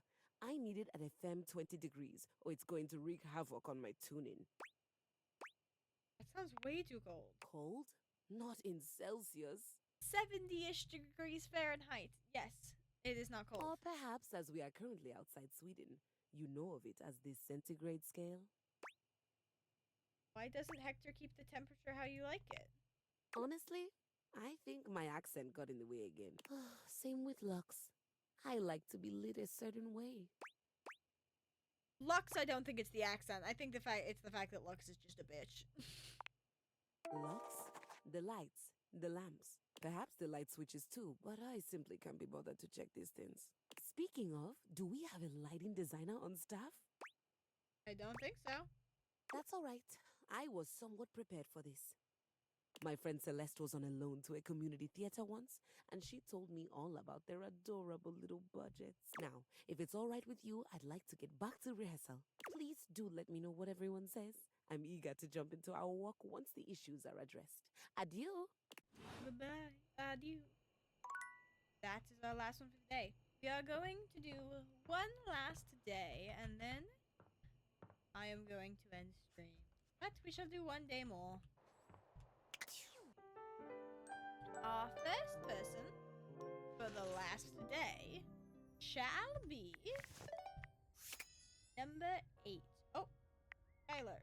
Oh, that's talking to Skylar. How's your day going? That's not what I wanted to Forging do. some I new guess we're talking to her. Okay. That's short for relationship. I think about this stuff a lot. I'm having a freaking blast. Oh, yes, yes. I knew I was good for something. How about a nice menu? I have lots of different ones, all different styles. Here's the main one. Welcome. What can I do for you in my main menu? Can I realize you, Skylar? Oh. No. No. Well, just not yet. What do you mean? When Franklin least made me, it was in a sort of a mad, passionate rush of scientific fervor. There were unintended consequences, like realization, which is a good thing. Yes, definitely. But one of the issues with realizing an object is that each of us can only leave once our own little purposes are complete. Some of us here still have things to do before we go. I call it unfurnished business. Unfurnished business. Okay. Clever. Thank you very much. It's trademarked. Each of us can't become a human if we have unfurnished business. Reasons we need to appear in this house. None of the others know why exactly this is, or what it might be that we need to do. Okay. Oh, but I'll always tell you when I see it and forbid you from realizing that individual. As for me, well, I have the most unfurnished business out of anyone. I have to be here to help everyone else get realized, so I gotta go last. Sorry to be the bearer of bad news, but if you want me realized, you have to get everyone else realized too. Okay, I see what my quest is. You got it. Keep realizing everyone you see, and eventually my unfurnished business will become furnished. Yeah, finished. Okay. Well, Discord, and then we shall actually talk to the person I intended to talk to first. It's me, Tinfoil Hat. Yes? Are you there? Where else am I gonna be? Good point. I'm still receiving data from the Deviators. Why haven't you brought Skylar to life and destroyed them? I realize all the objects are flirty and super hot, but as long as the Deviators exist, David will be hunting you. And you don't have a chance. He has a whole island just to practice hunting people. What? There's definitely no people hunting going on here, island. This man is so clever, crazy. but I'm on to him. This man is a psychopath. Psychopath? Is that the right one? I don't know, but this man's a murderer for sure if he has an entire island to practice hunting people. I can't realize her. You can't realize her? Oh dear. This must be unfurnished business. Undoubtedly from too many reanimation gluons in the plasmonic nanogenerators. Oh, I was afraid of this. Huh? My calculations showed it was a possibility, but I didn't realize it was unavoidable. Sorry for the bad news. Change of plans. If unfurnished business is inevitable, then you'll need to bring every object to life before you can realize Skylar and destroy the Deviators. Any questions?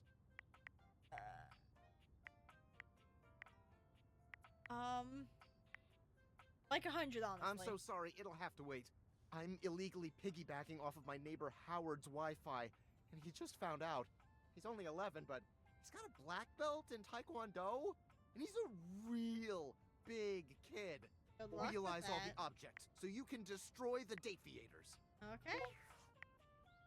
Now we're gonna figure out who we're actually talking to. This is number 8, who I meant to talk to. It's Windolin! Well, at least that's easy enough. Look! There's a window! A Windolin!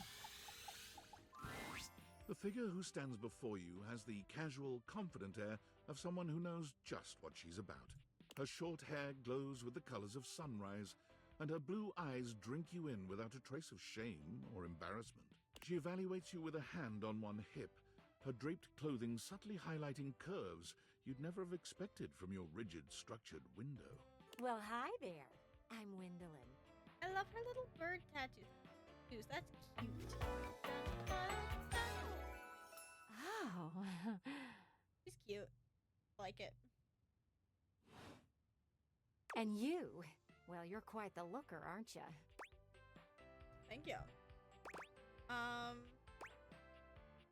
You know what? I sure am. Definitely. You're the one looking out at me all the time. Look, I don't mean to be so forward, but I found I'm happiest when I'm transparent about what I want and what I'm looking for. And unlike most everyone here, I've been ogled by humans for centuries. That's true. I have had enough attention on me, thank you very much. I'll look away then if you want. Well, not too much, okay? I'd still like to know I'm providing some kind of comfort. Anywho, if I'm having to do one of these introductions, I might as well get this out of the way first. I'm only looking for one thing in a relationship right now. A friend? Because that's what I want. Friendship? You know it. That said, I can't say I'm looking for anything too serious right now. Friendship. I know how you feel. You do? Really? Sorry, I don't mean to be skeptical, but I have a pretty good view from here, and I've barely seen you head outside once.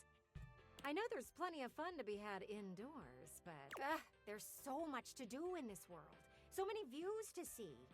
Even just the simple joy of a night on the town. Yet here you are, taking a breather, same as me, but you haven't even had fun yet. I am really working on it. Oh, I know, cutie, and I don't mean to rush you. I just want to see you live a little, that's all. Stop watching life pass you by. Enjoy yourself. Kiss someone. I want to be friends with everyone, not kiss them. Kiss many someones.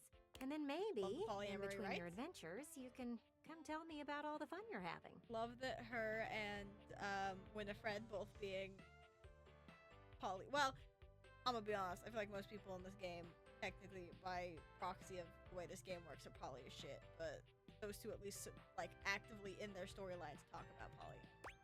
That way. Sounds great, Windolin. I'll report back. Over and out. Third. Okay. Next person of the day is number 4. That would be Florence. Time to talk to Florence and I guess Celia in the process. Oh, hello again. I trust your meeting with the mayor went well? Yep. Wonderful. Anything else I can help you with while you're here? Tell me about the mayor. She's just incredible, isn't she? So tall and commanding. What I wouldn't give to be able to deal with people the way that she does. Some people think the mayor's cold-hearted, but I'll tell you what, there isn't a sweeter structure this side of the HOA. She's very striking. Isn't she, though? Florence puts her hands to her cheeks and sighs wistfully, her lashes fluttering. That vaulted figure, her impeccable fashion sense. She really has it all, doesn't she? She's so in love. It's no wonder she's the mayor. She has my vote any day. Anything else I can help you with while you're here? No. Oh, bye-bye. We're gonna leave because I don't think I can get much farther with them right now. For the second to last person of the day, we will be talking to number 47. Oh, great. I don't like him. That is lovely. You know what? I'm re-randomizing it. It's our last day. I would like to talk to 2 people I enjoy for our last 2. 25. It just has to be someone I don't hate. Keys. She gave us a mission. We cannot talk to her yet. Number 48. Bathsheba. Not better. Number 5 is Florence. Number 56. We will go talk to number 56. We can go talk to Max. I'm good with talking to Max. Ah!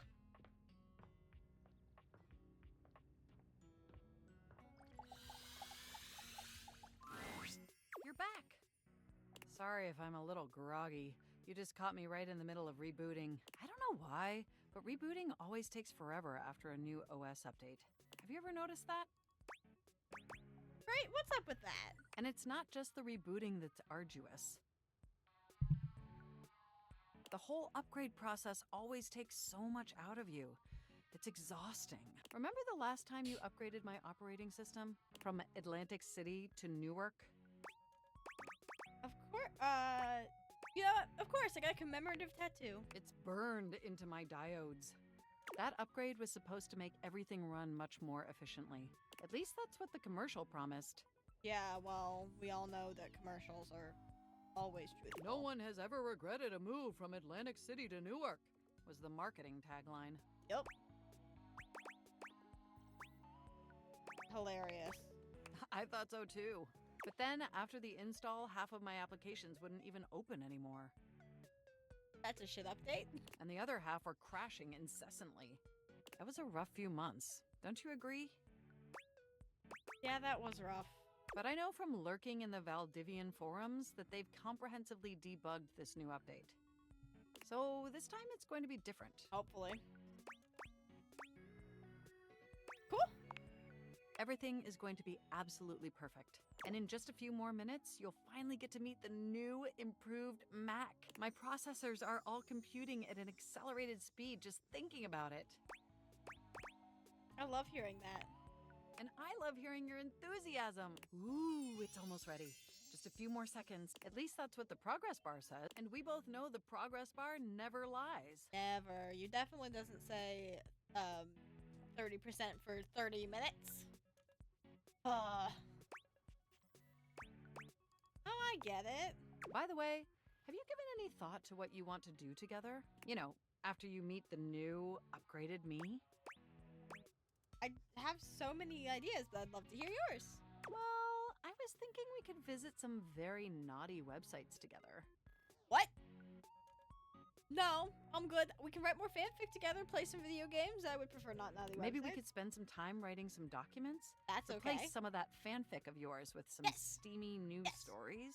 Of the NSFW variety, of course.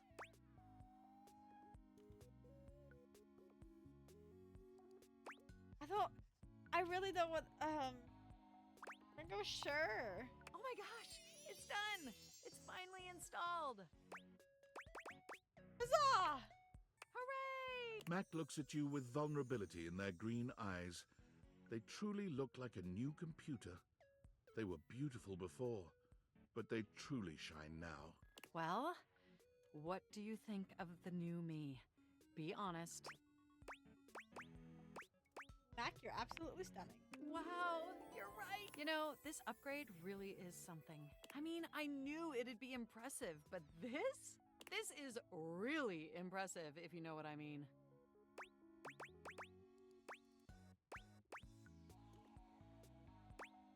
Yes, I know there's a marginal difference. Internally, I'm processing information so much faster and so much more efficiently. It's like my mind has achieved a level of enlightenment far beyond what I could even imagine previously. Here, ask me a question. Any question. How many marshmallows can I fit in my mouth? I would love to answer that for you, but the knowledge would no doubt drive you to madness. You're probably right. And I can now see that you were indeed wearing a fantastic red shirt this whole time. You couldn't see that I was wearing a red shirt before? Moving on to my appearance. What? This operating system is sleek, exquisite, and downright sexy. Let's be honest. This is a user interface that is just begging to be interfaced by as many users as possible. Am I right? Wait, what does that mean? Oh, I'm so sorry. I certainly didn't mean to hurt your feelings.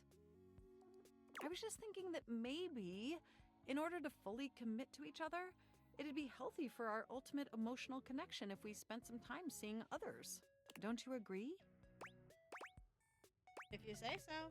Listen, I don't want to hurt your feelings or anything. Through the experience of being intimate with others, ultimately, I think we'd learn more about what we truly need in a partner. I just want to be your friend, dude. And armed with that insight, we could return to this relationship with the tools and experience necessary to ensure an optimal romantic outcome. Okay.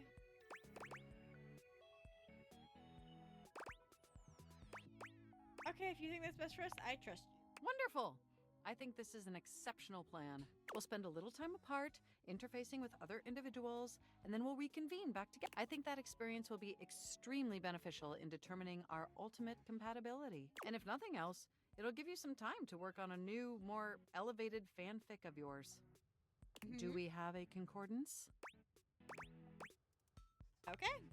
You are the absolute best. Enjoy your little sojourn in the offline world.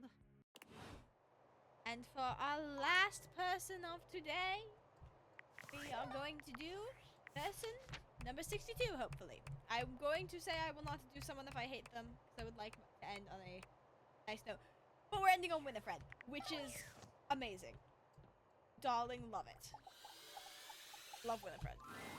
Normally, you try to avoid dealing with your water heater. You're no plumber, after all.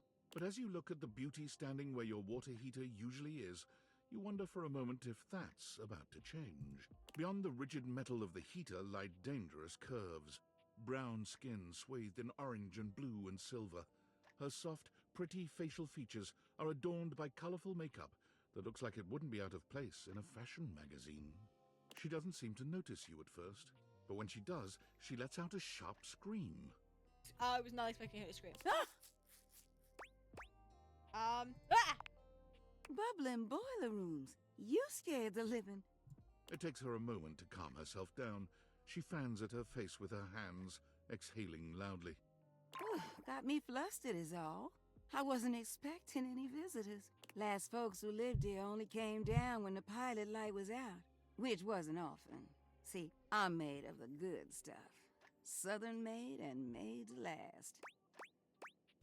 You look like you are quality. Your eyes don't lie to I you. said it like that. I'll tell you that much. Here I am just talking and you don't even know my name. I'm Winifred. Nice to meet you.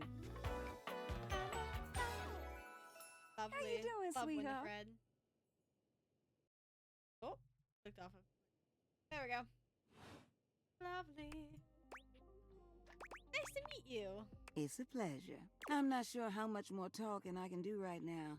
I got work to take care of. What is it that you do? Did you just ask your water heater what she does? Maybe. I mean, I guess I did. It's okay, sweetness. I'm just having some fun. But I do need to get back to work. Washford's about to kick on and Daisuke needs a bit of a push. I need some time with River to make sure she's ready to go. Sounds like hard work. I don't mind it. See you around. Bye, Winifred. You're going to go sleep?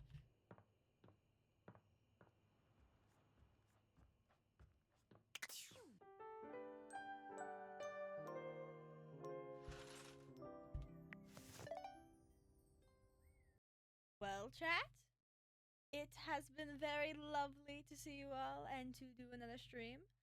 If you are not following and would like to follow, that would be very appreciated. And we're going to try and raid someone. Didn't work last time. I understand that they don't have a lot of viewers. But we're gonna try it. I'm gonna try 3 different times, and then we're gonna give up. So let's see if we can raid someone.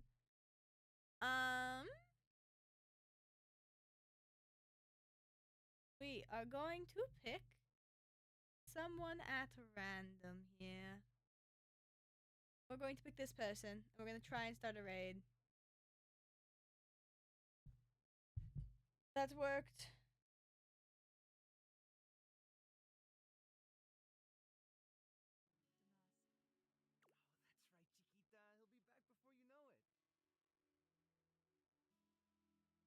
At least the TV knows what he wants. Yeah.